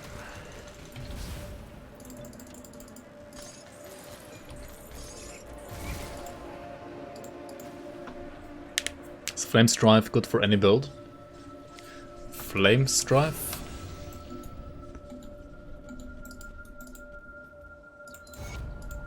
Wait, what is Flame Strife even? Like a blue sword? Blue dagger? Right. Oh, the one from Janax, yeah, the green one, yeah. I've played an Ignifer build with it, I think, actually. Yeah, I did use it on my Ignifer build. But I mean, Warpfire is probably better anyway. Or you just play both, right? Both Warpfire and Ignifer, and the chest, the Flame Strife. Chest Strife, but hot Strife. Frostburn Strife.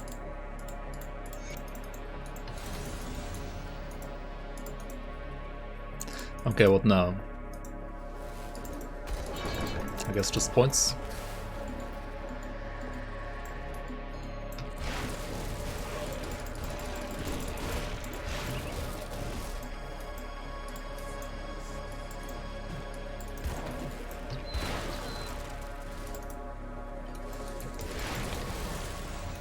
$53 overcap on Vit and 6 on Chaos. I mean, the Chaos overcap could be higher, but other than that it should be fine for this act.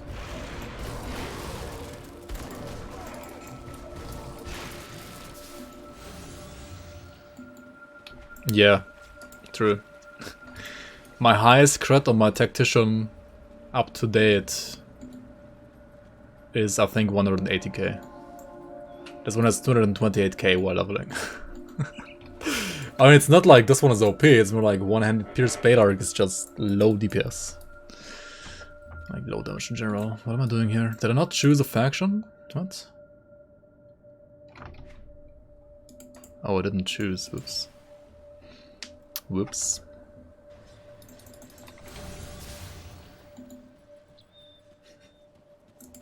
The what? Whoops.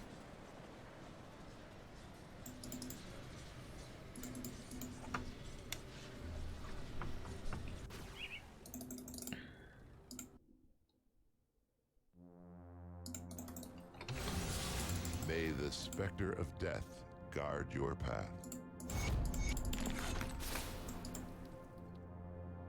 Is that even like a good thing?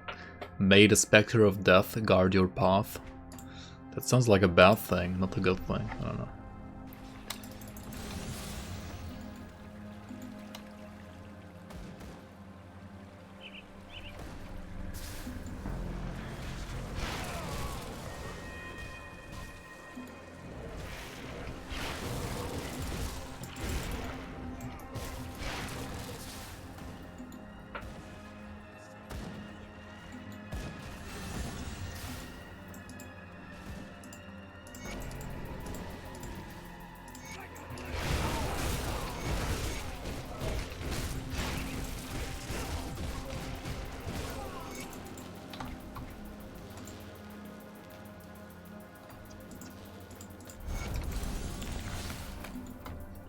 It's kind of funny how the crit damage that Bone Harvest lacks is actually on Call of the Grave, right?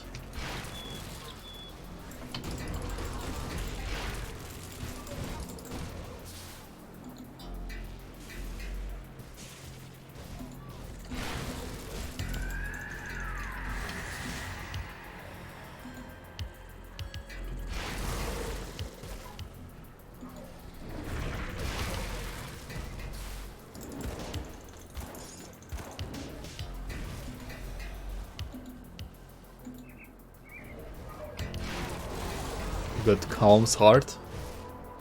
Nice.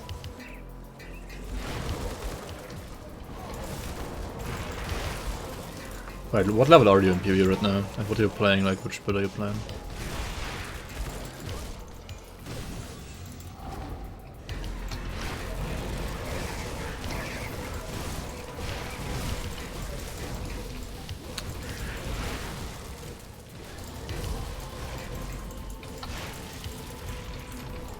Yikes, dude.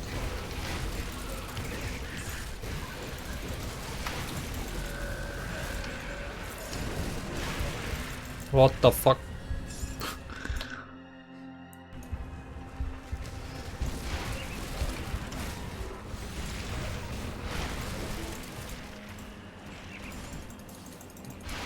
Imagine not having cluster on the bar.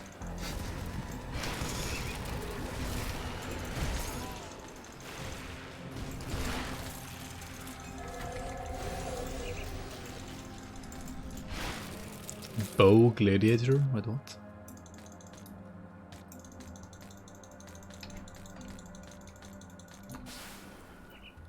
Interesting.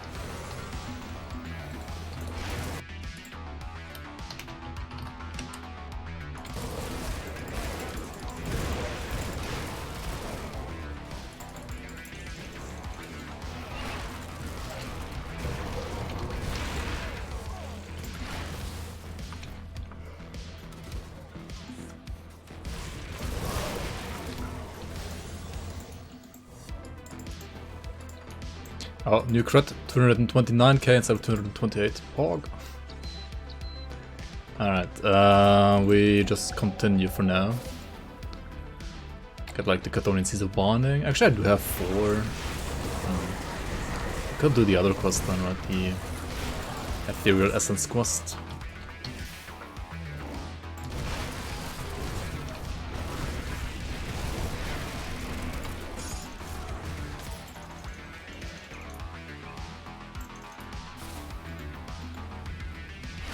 Plus 1k Pog.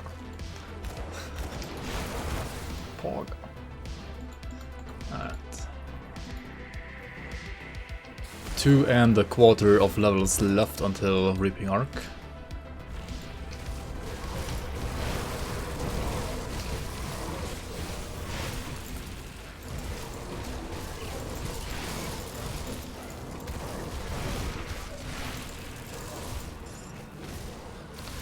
It's gonna be like another scary totem here in a sec, right? Somewhere, maybe? Or not? Yeah, there it is. Another Void Touch totem that I have to click, right? I cannot, like, not click it. It's impossible.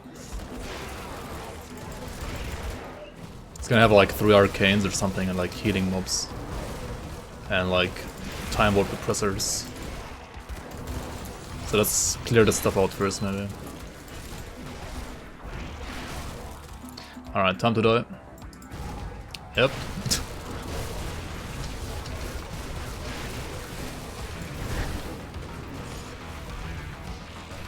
I could have Swift one. I wanted to like Swift one ASAP and then like get out of there, because the Swift one gives like everybody a aura that like makes everybody move faster, right? So you want to take out the swift one there ASAP.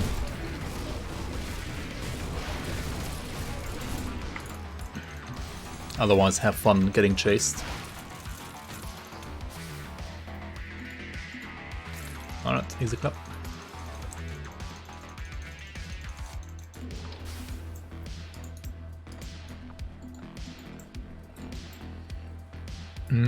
There's another one here, dude. These are like next to each other, what the fuck? Okay, this one's way easier though, I presume. Yeah.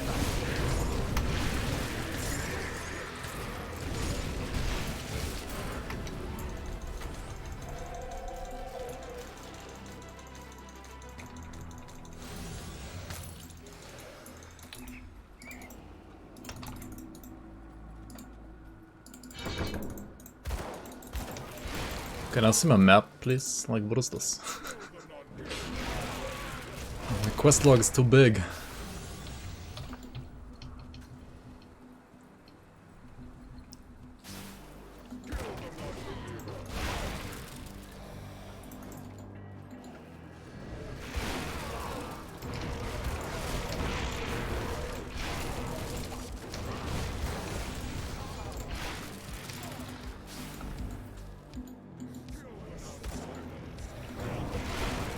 Yeah, that's what the Illuminator mentioned as well last time I played PvE.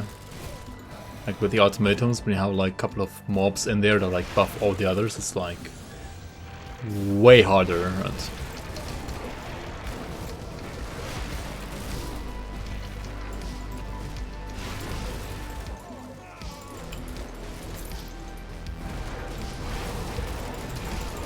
And in some quests, yeah, well, after killing Karos. Or like whenever I'm full, I guess. Like, I guess after Zarya. We can do it after Zarya, right?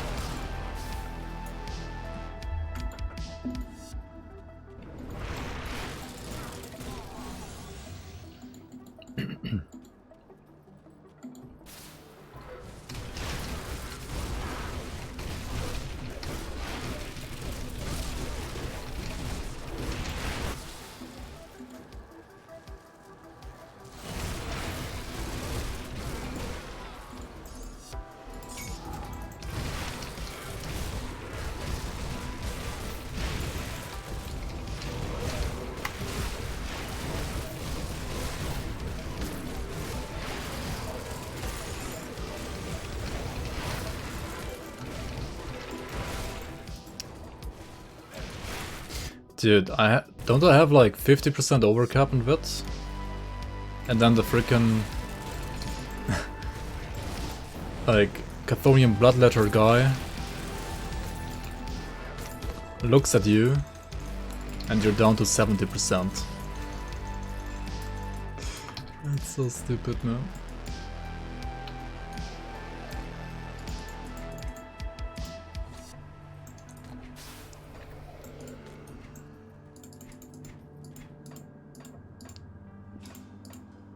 Tetris.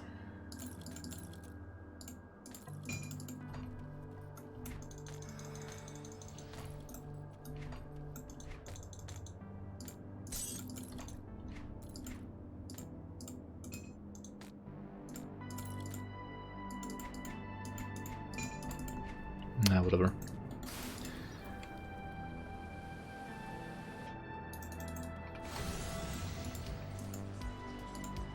Let's go back to Homestead. Actually, no, not Homestead, to Bastion. We haven't killed Karos yet, so like no need to go to Homestead.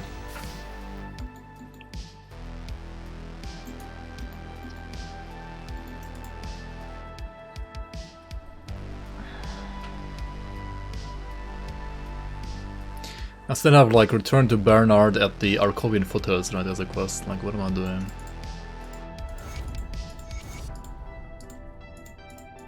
Gather the essence, yep. I should have sold here. Like, sold gear. I can sell gear at the Foothills, right? That's not the foothills.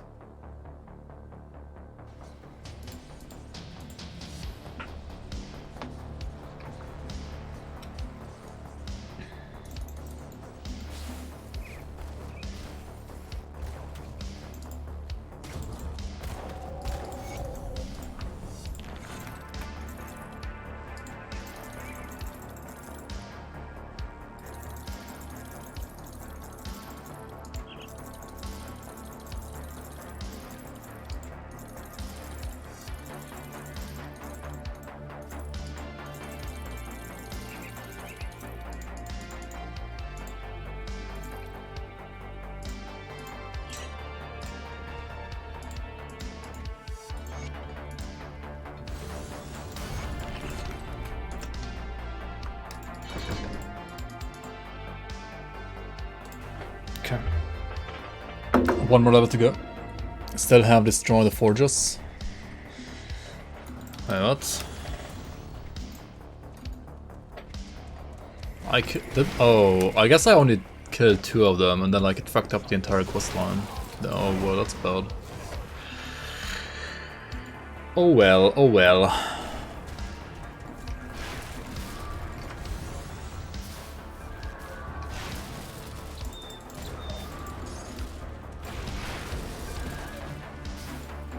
Oh, second cluster, nice, nice.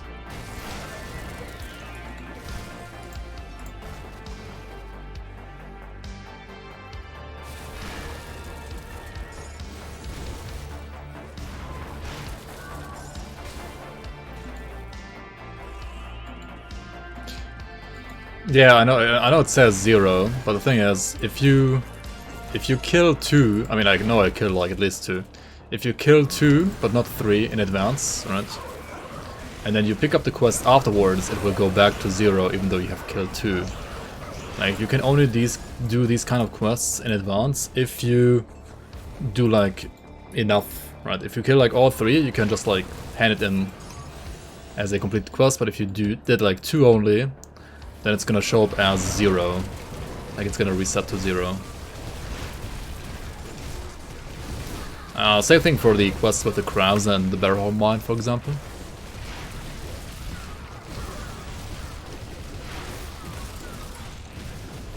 Oh, okay. Oh well.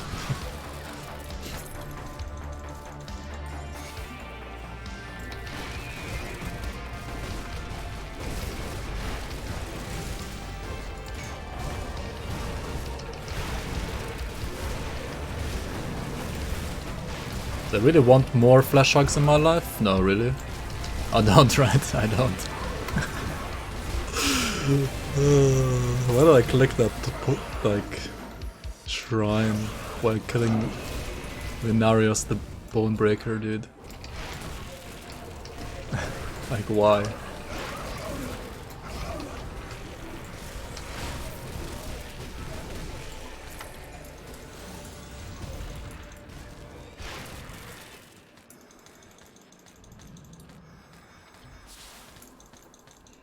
That was one of the best clusters in quite some time, though. Clutch cluster.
Okay, time for Karos.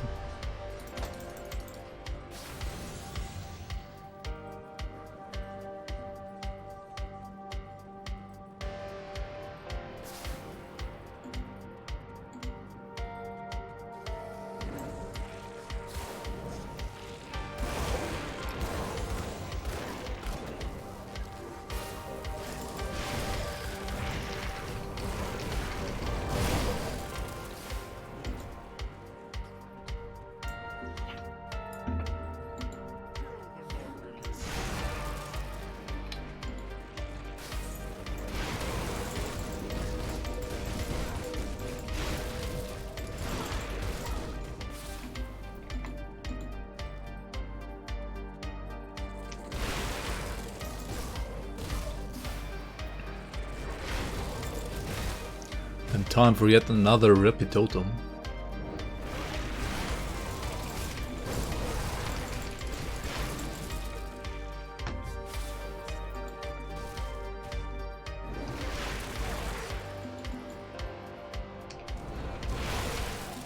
Alright, it's gonna be fun.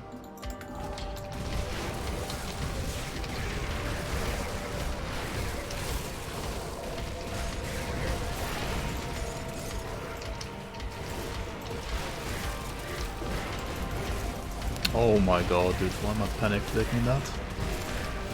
It was such a panic click. I'm better a panic click than no click, but... 0 clusters?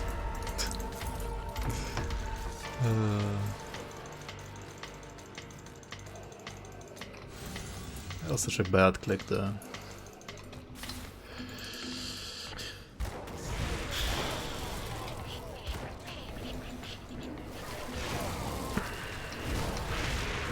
How to speed level with 80 clusters.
Dude, Chaos Rust is such a weird resistance.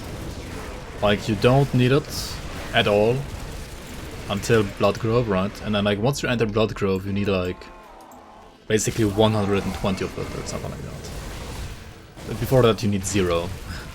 And then you need 120. Because, like, you want 80% and then you want, like, 20 to 40 depending on, like, which enemies you face for overcap.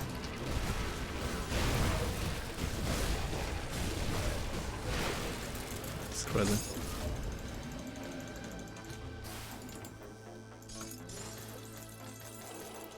Alright, we're gonna be basically like level 91 here probably, or like at least 90. So it will be the time to switch over to Reaping Arc.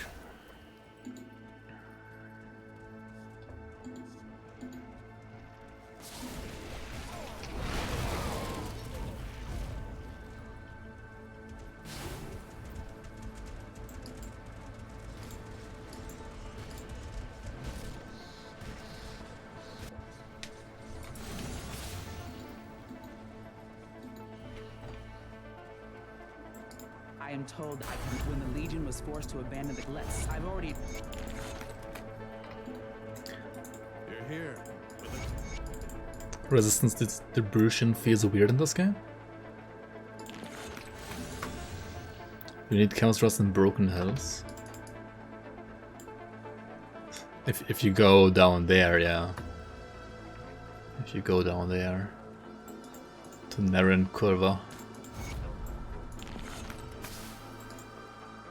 Karen Curva. Karen Nur.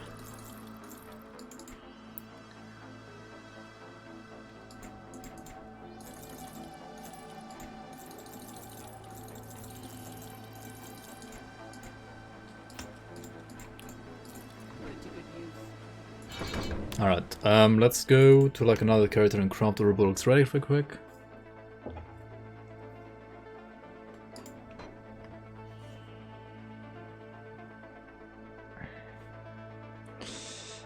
Yeah, Act 1 is mostly Elemental and Acid. I mean, there's some Aether, but like even the Ethereals in Act 1 don't really like deal that much Aether damage.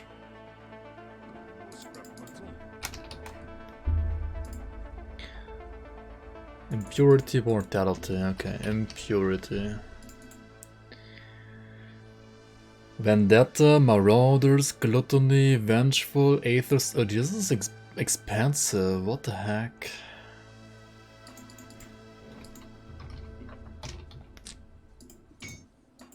I'm gonna run out of crystals here, I'm pretty sure. So what was it? Vendetta? Calamity, Fortitude, Gunslinger. Calamity, Fortitude, Gunslinger, and Death Chill and Salt.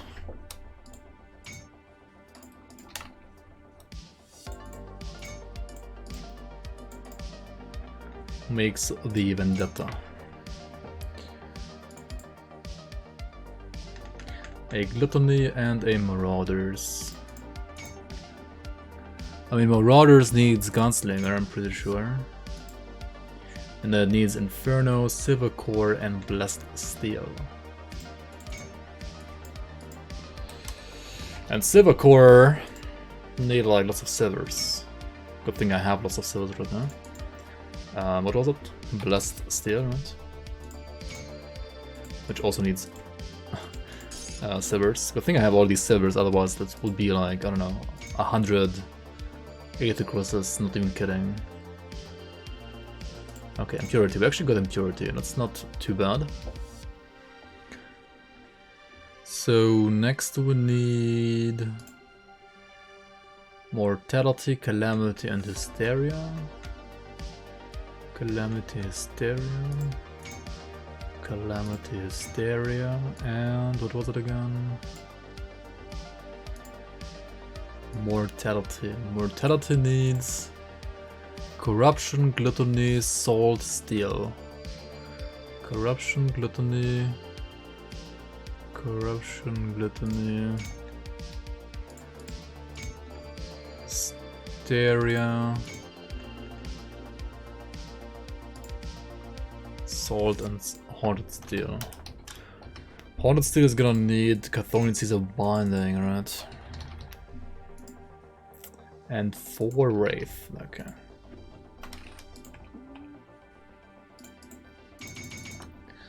We actually have enough, nice.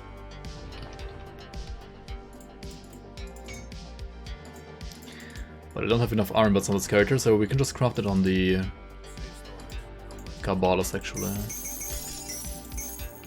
Just put all of these here, right? Let's go to the Cabalist.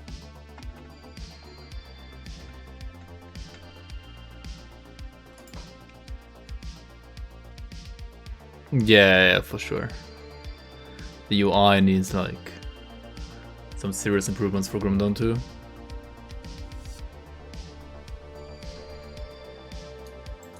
Avoid touch of the abyss. Narrow course. Nice. That's pretty good.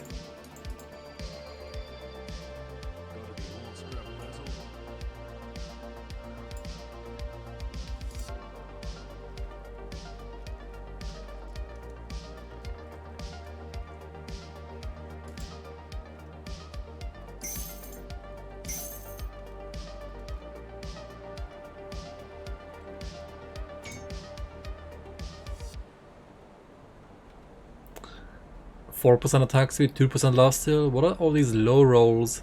And it rolled Reaping Strike and Necrotic Edge. Are you fucking kidding me? What is this relic? It's omega bad. Oh well, I'm gonna play it nevertheless. It's like the worst ever. What the heck, dude? Like, you can't proc weapon pool skills when you play a Reaping Arc. Okay, let's put this to like Reaping Arc and this to Drake's Vector. And let's go and retake the points from the weapon pool skills, right?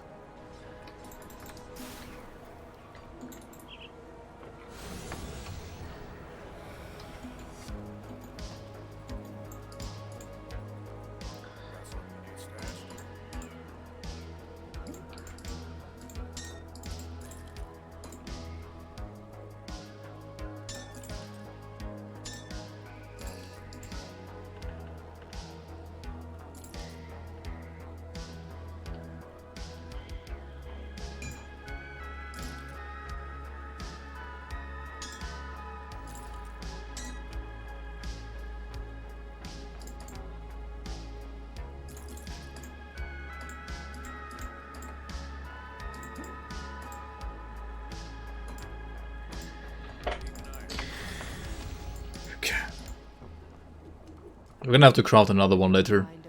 If I like don't die on this character. Like those completion bonuses are omega bad, as well as the like stats, like it's just horrible. Alright, 85k DPS. That's not too bad.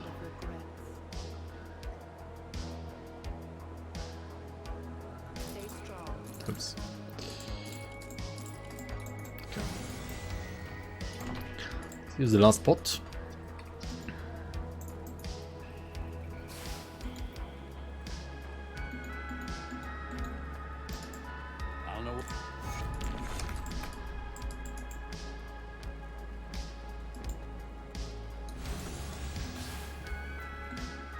Should we destroy the bandit fortress now?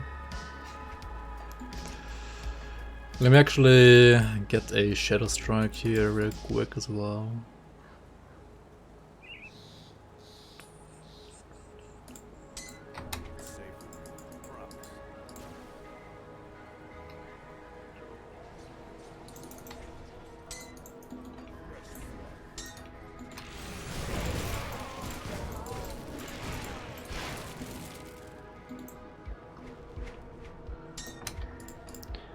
And skip this place.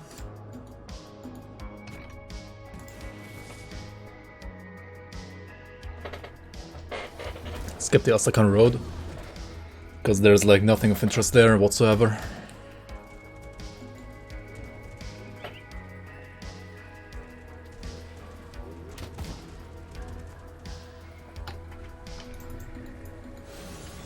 Why did it stop there? What the heck?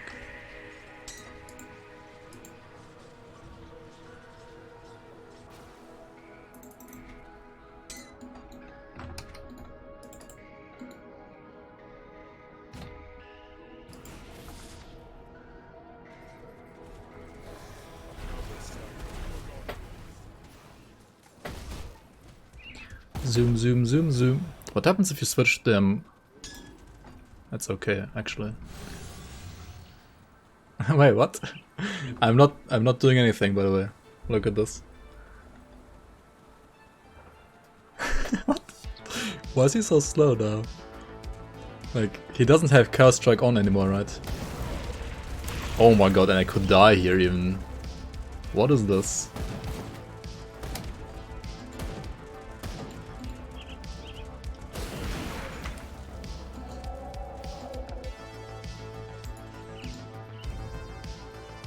Hex imported.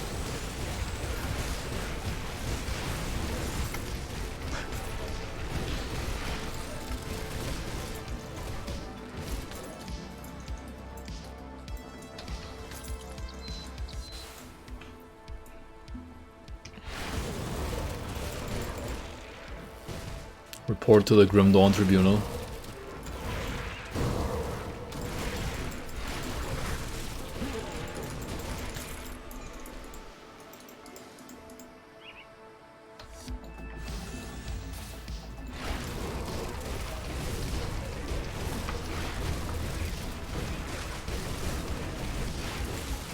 Really?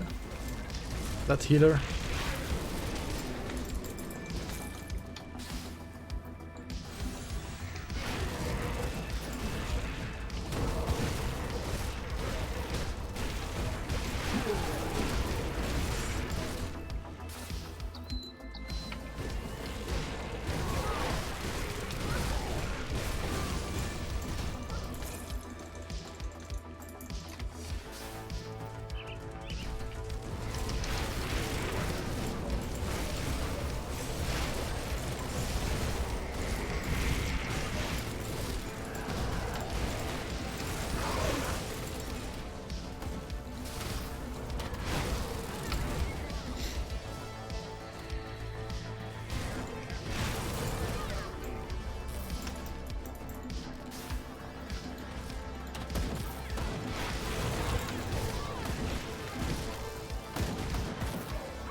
I would have to do Hargate's formula on this guy, since I fucked up the XP pot earlier. What the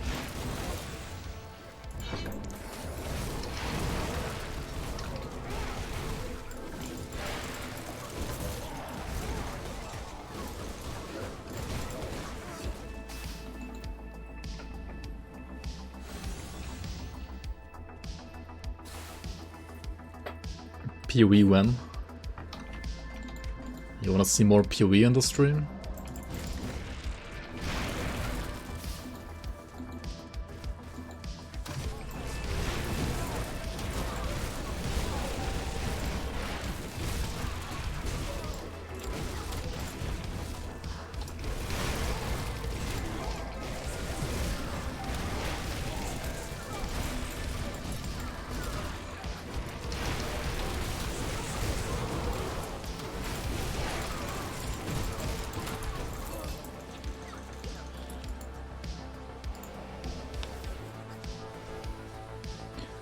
Maybe on the weekend. Not sure yet. I mean, my character in PoE didn't die yet, so I can still play it some more until I die.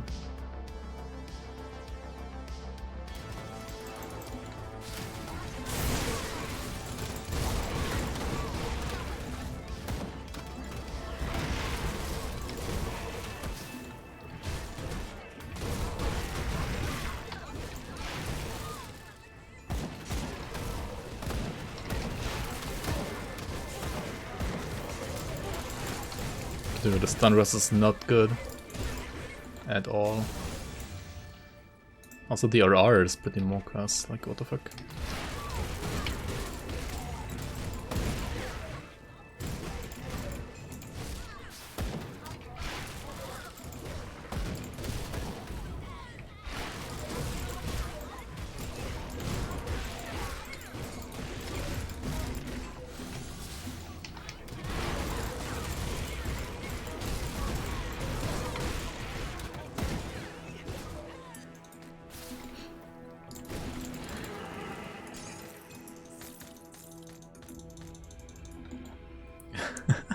You always love bows, so I wonder what if Dawn added bows as a weapon, it would be so cool. Then I realized it would just be another melee build.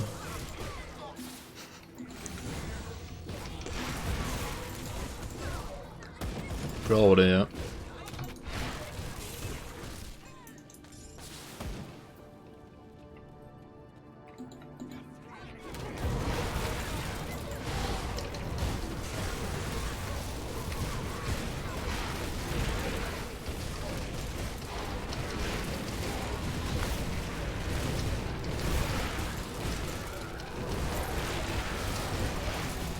Hooray!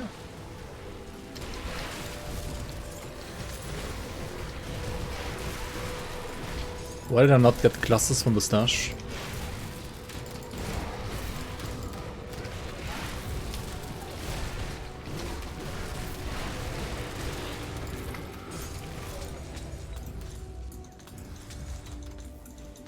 Did what? Totem, please. Give me my loot. What is the scam? What? Did like a skeleton spawn over there, like it's fighting against the...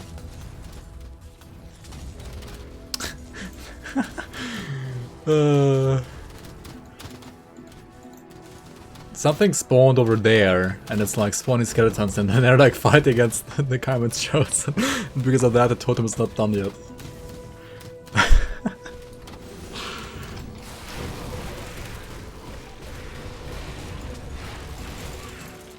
Alright, is it done now? Yeah, it's done now. Okay.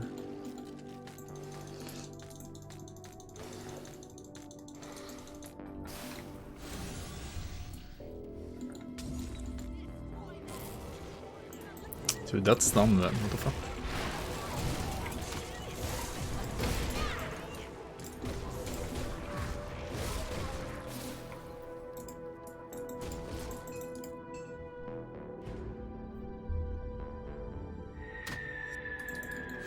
Crossbows?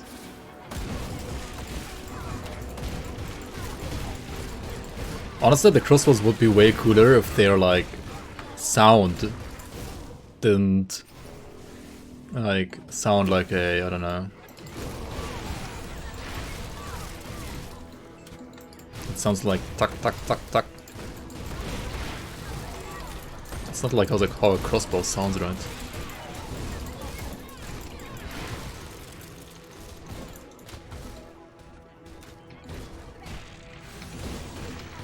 I mean, the weapons sound fine in Grim Dawn, but like the crossbows, the sound is so bad, I don't know. The audio feedback is so bad on crossbows.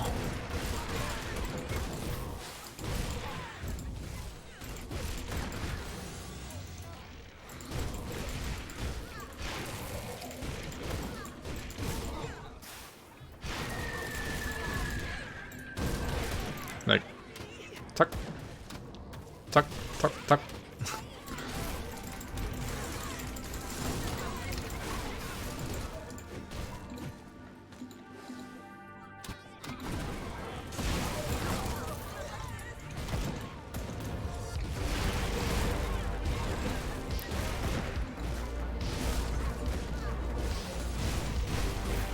Dude, what the fuck's this damage? Stop it.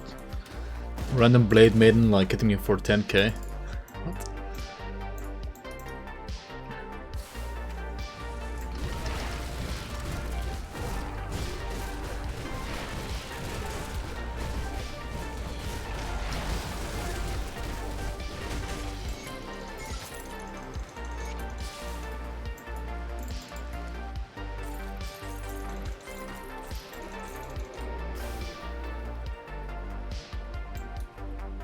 Harbinger is pretty nice though.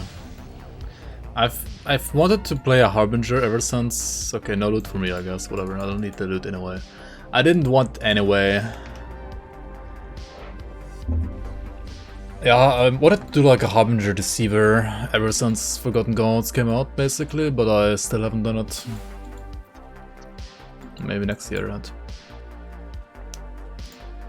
Made a quick build around Chaos Sigil. Can I check it out, please? Yes, I can. Do you mind waiting until I'm level 94? Like, it's not gonna take that long.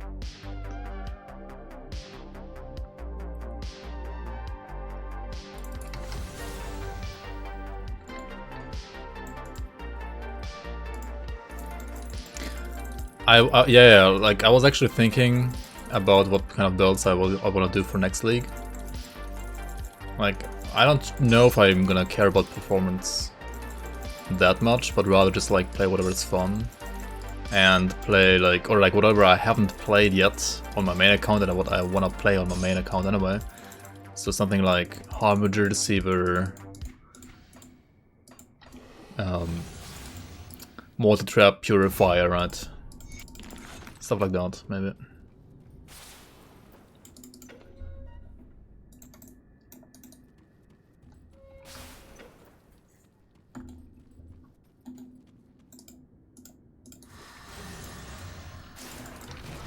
Did Harbinger get buffed? No, it was always strong though. Like, Harbinger never was bad.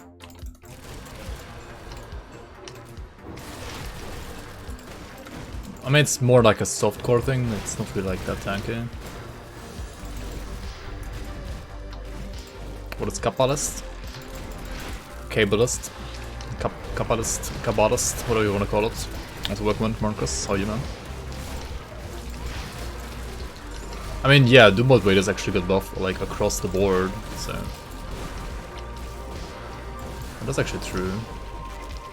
Dude, I have 0 freeziness. What is this?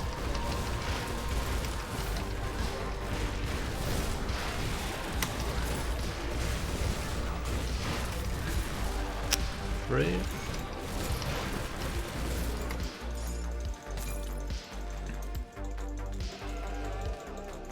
So you don't play the leagues?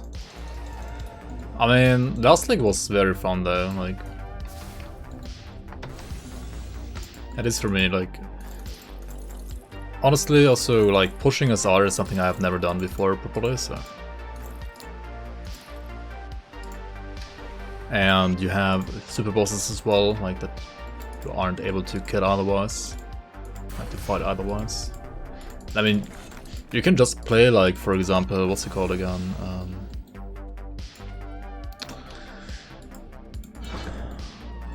Man, the guy who also streamed, like, pretty much everything. Async Await, right? Async Await. He did, like, basically 20 meme builds in the league.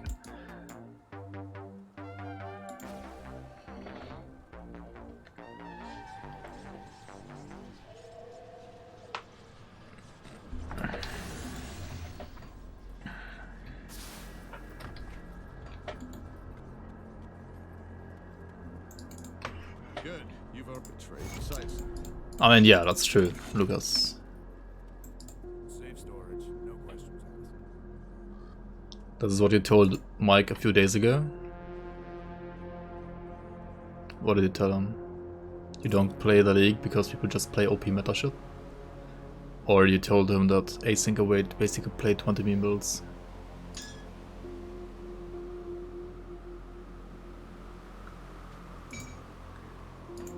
Yeah, like to win. Yeah, like the meta's not changing. That's what you mean. Yeah. Come see what's left of my wares.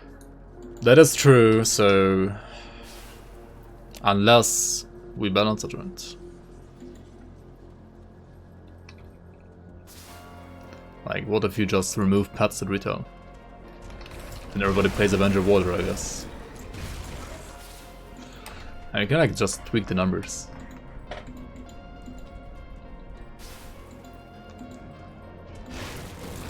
What if you like buff? I mean, we just have to like buff all the meme sets, right? Like buff Haras, buff, I don't know, Death Chill, Death Whisper.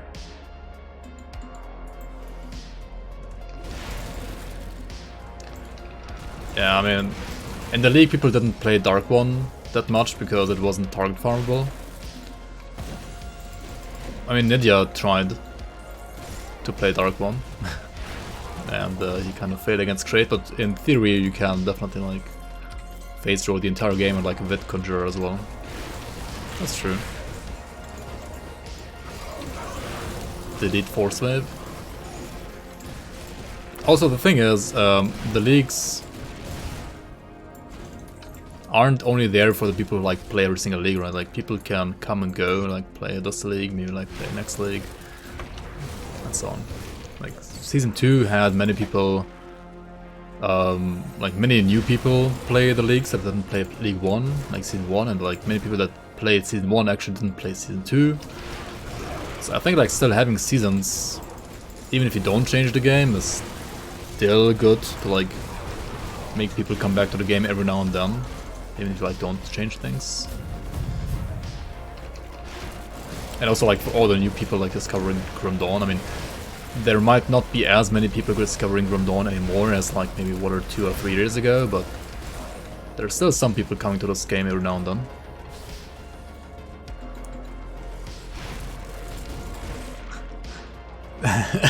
Out of the 60 days of the league, that like, I think Mike played Force Wave for like 58 of them, right?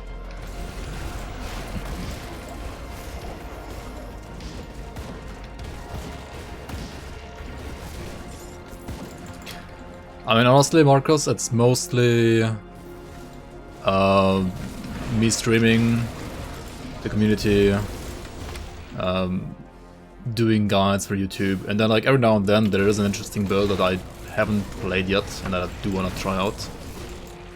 And also there's still like SSF stuff, right? You can like start over fresh with like a new character.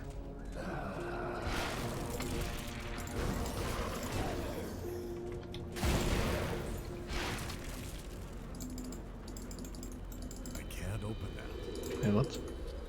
What do you mean?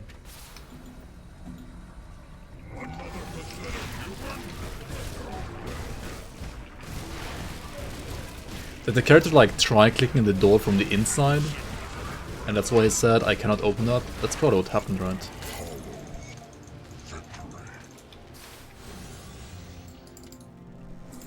Yeah, get 500 testers to test new sets and then have like all the testers not be eligible for prizes, and then you have like basically the one guy that wasn't a tester getting all the prizes.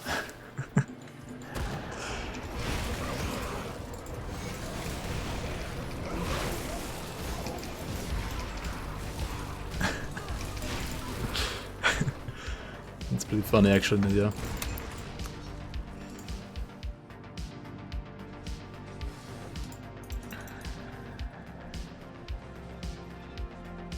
Yeah, that's pretty much what I...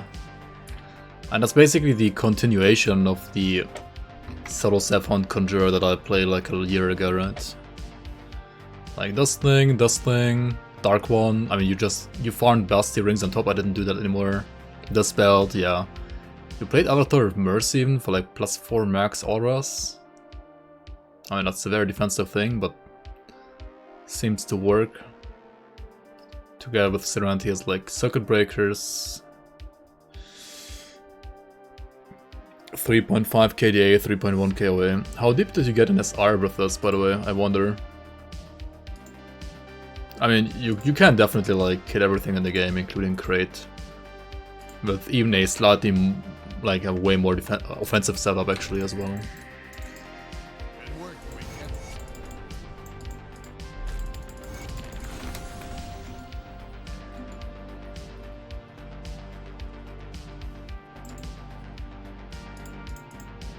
Yeah, the shield even got buffed last patch, right? It's crazy. You haven't pushed SR on this one? I mean, I can feel it would be very slow to push with it. I mean, I played the Nightbringer version when Nightbringer came out. And then I played basically the same version that you're playing, but like with worse gear.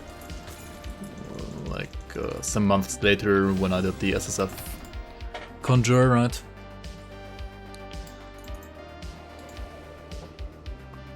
And while it can face roll the entire game, the face is rolling slow, right? Kind of. You face the kind in 5 minutes. Yeah, against the things like against stationary bosses, it's pretty good.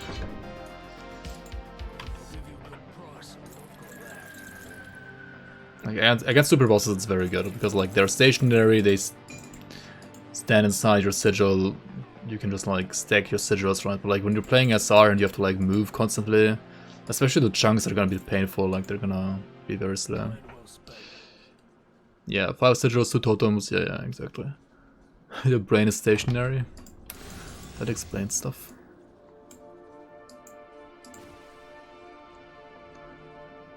Yeah. What did they even buff about the shield? Did they like increase the duration even more or something? Or no, they gave it like CDR or something, right? Like the shield is completely busted now, I don't know. I mean, Nightbringer with Oblivion is more DPS though, that's true. But the shield is certainly like safer and tankier. Like if you got... What kind of prefix do you have on this? Durable, yeah, it's like 24 Fizzerness if you're like lucky.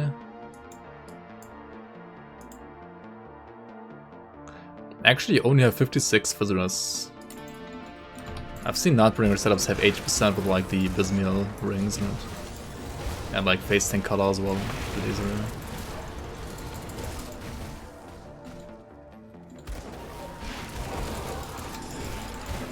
Yeah, I would say generally the MI shields aren't... I mean, many of them are good, not only the retail ones. There's the Bleeding Blade Spirit one, right? Then there is the... what's it called? The Vindictive Flame one? I mean, that's a retail one, I guess, in a way. Then there is the one that we're just talking about, right?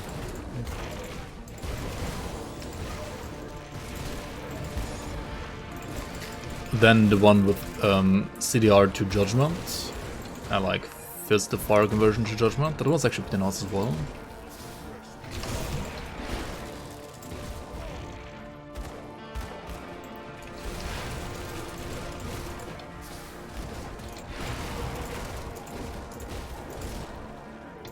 I mean, if you compare it to the blue and the purple shields, like, which of the purple shields are good, right? There aren't many purple shields that are good either. Like, even less, I would say.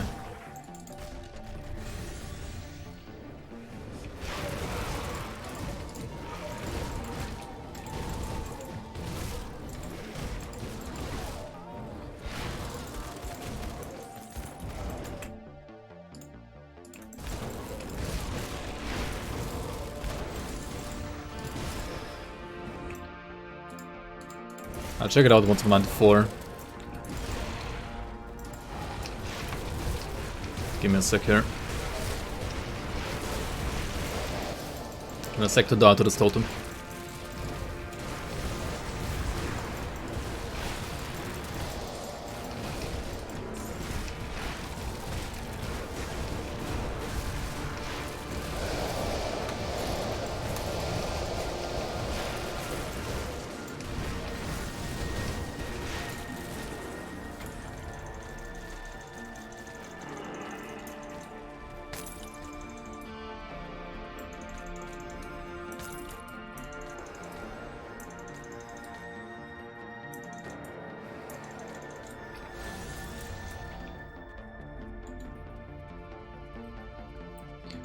Also, generally, right, if you... I mean, I can show you in a sec what you can do when you like wanna look out for gear for skills. There's a way, like a way in grimtools that you can, like how you can easily, very easily find items that fit your skills. Especially damage skills.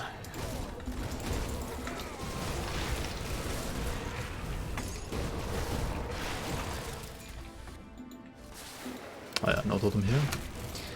Let's go and kill the Chthonians down there for the seals, hopefully.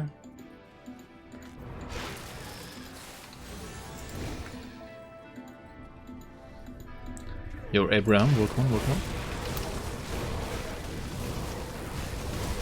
Let me see if your internet can load grimtools.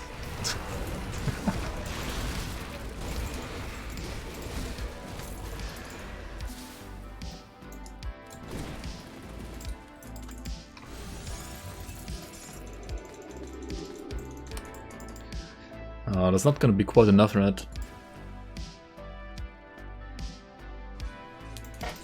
Not enough XP yet.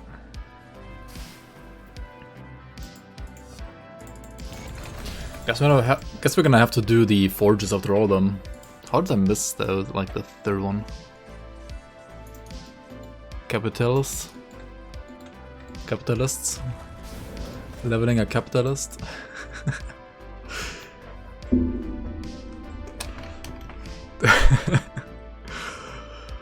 That would be a pretty good title as well, actually.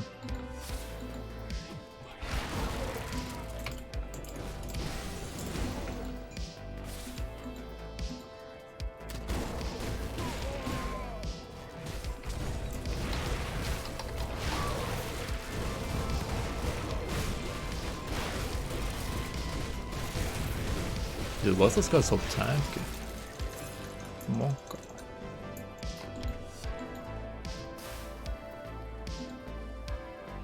The origin of the Slith? I mean, I should, but like... I also don't want to...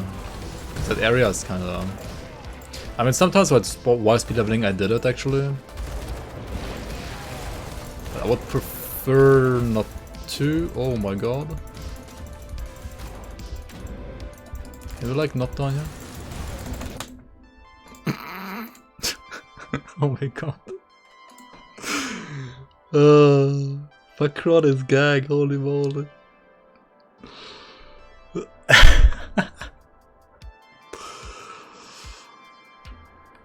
Can't even log in Grand Dawn. I had no cluster, I would have clustered otherwise. Re. I don't even have one here, what the heck? Oh my god, dude. The thing is, I don't even have a XP pot in my stash right now.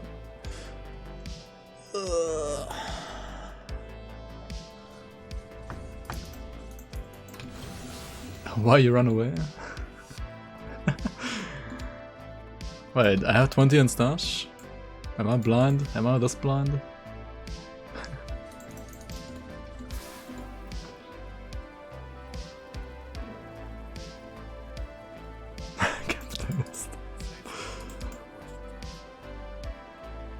I'm actually blind, holy shit, dude.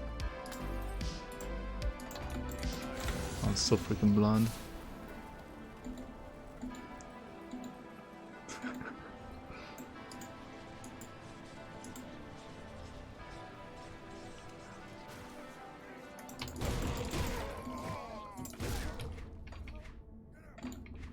Wait, what? Don't need to log if you don't take damage. Yeah, if you have cluster, then you don't need to log. Oh well, this is kinda embarrassing, honestly. I'm not gonna lie, not gonna lie.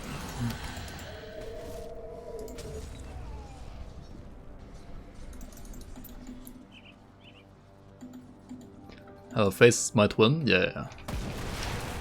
If I face him right now, I would just like die as well.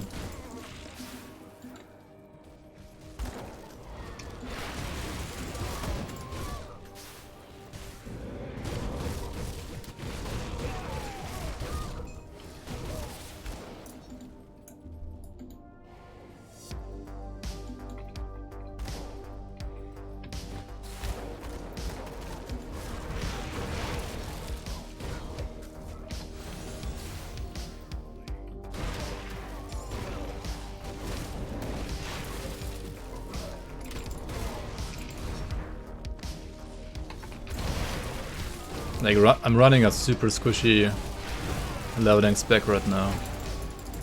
Just need to get the last level without an XP pot now.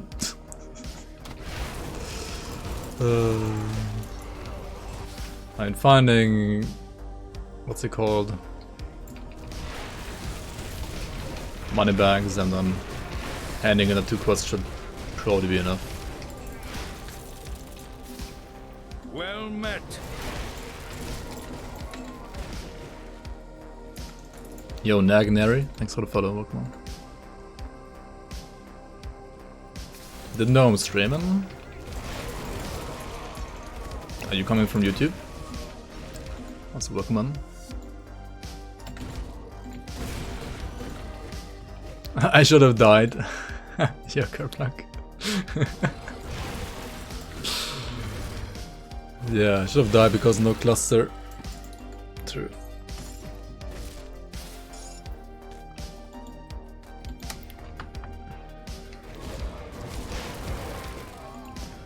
Adios like spread that clip like a virus already, I'm pretty sure. Like everybody knows in the entire like Titan Quest and Dawn community that I've logged out once.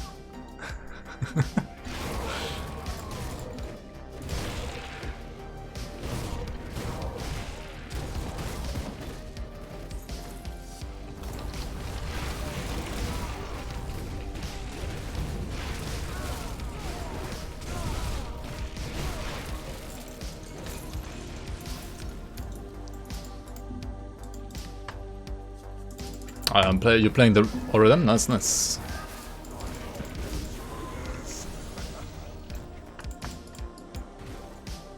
Look at us, I'm gonna port away from Cronley. This is like a I would have died moment as well. What the fuck, cheater. Alright, 94, there we go. After too many hours and too many clusters, I'm pretty sure. Actually below 6 still. It's not too bad. For like how barely I played this, honestly.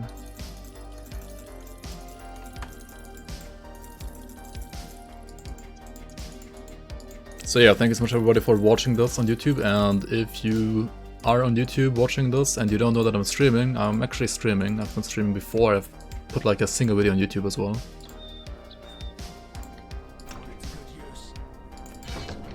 But yeah.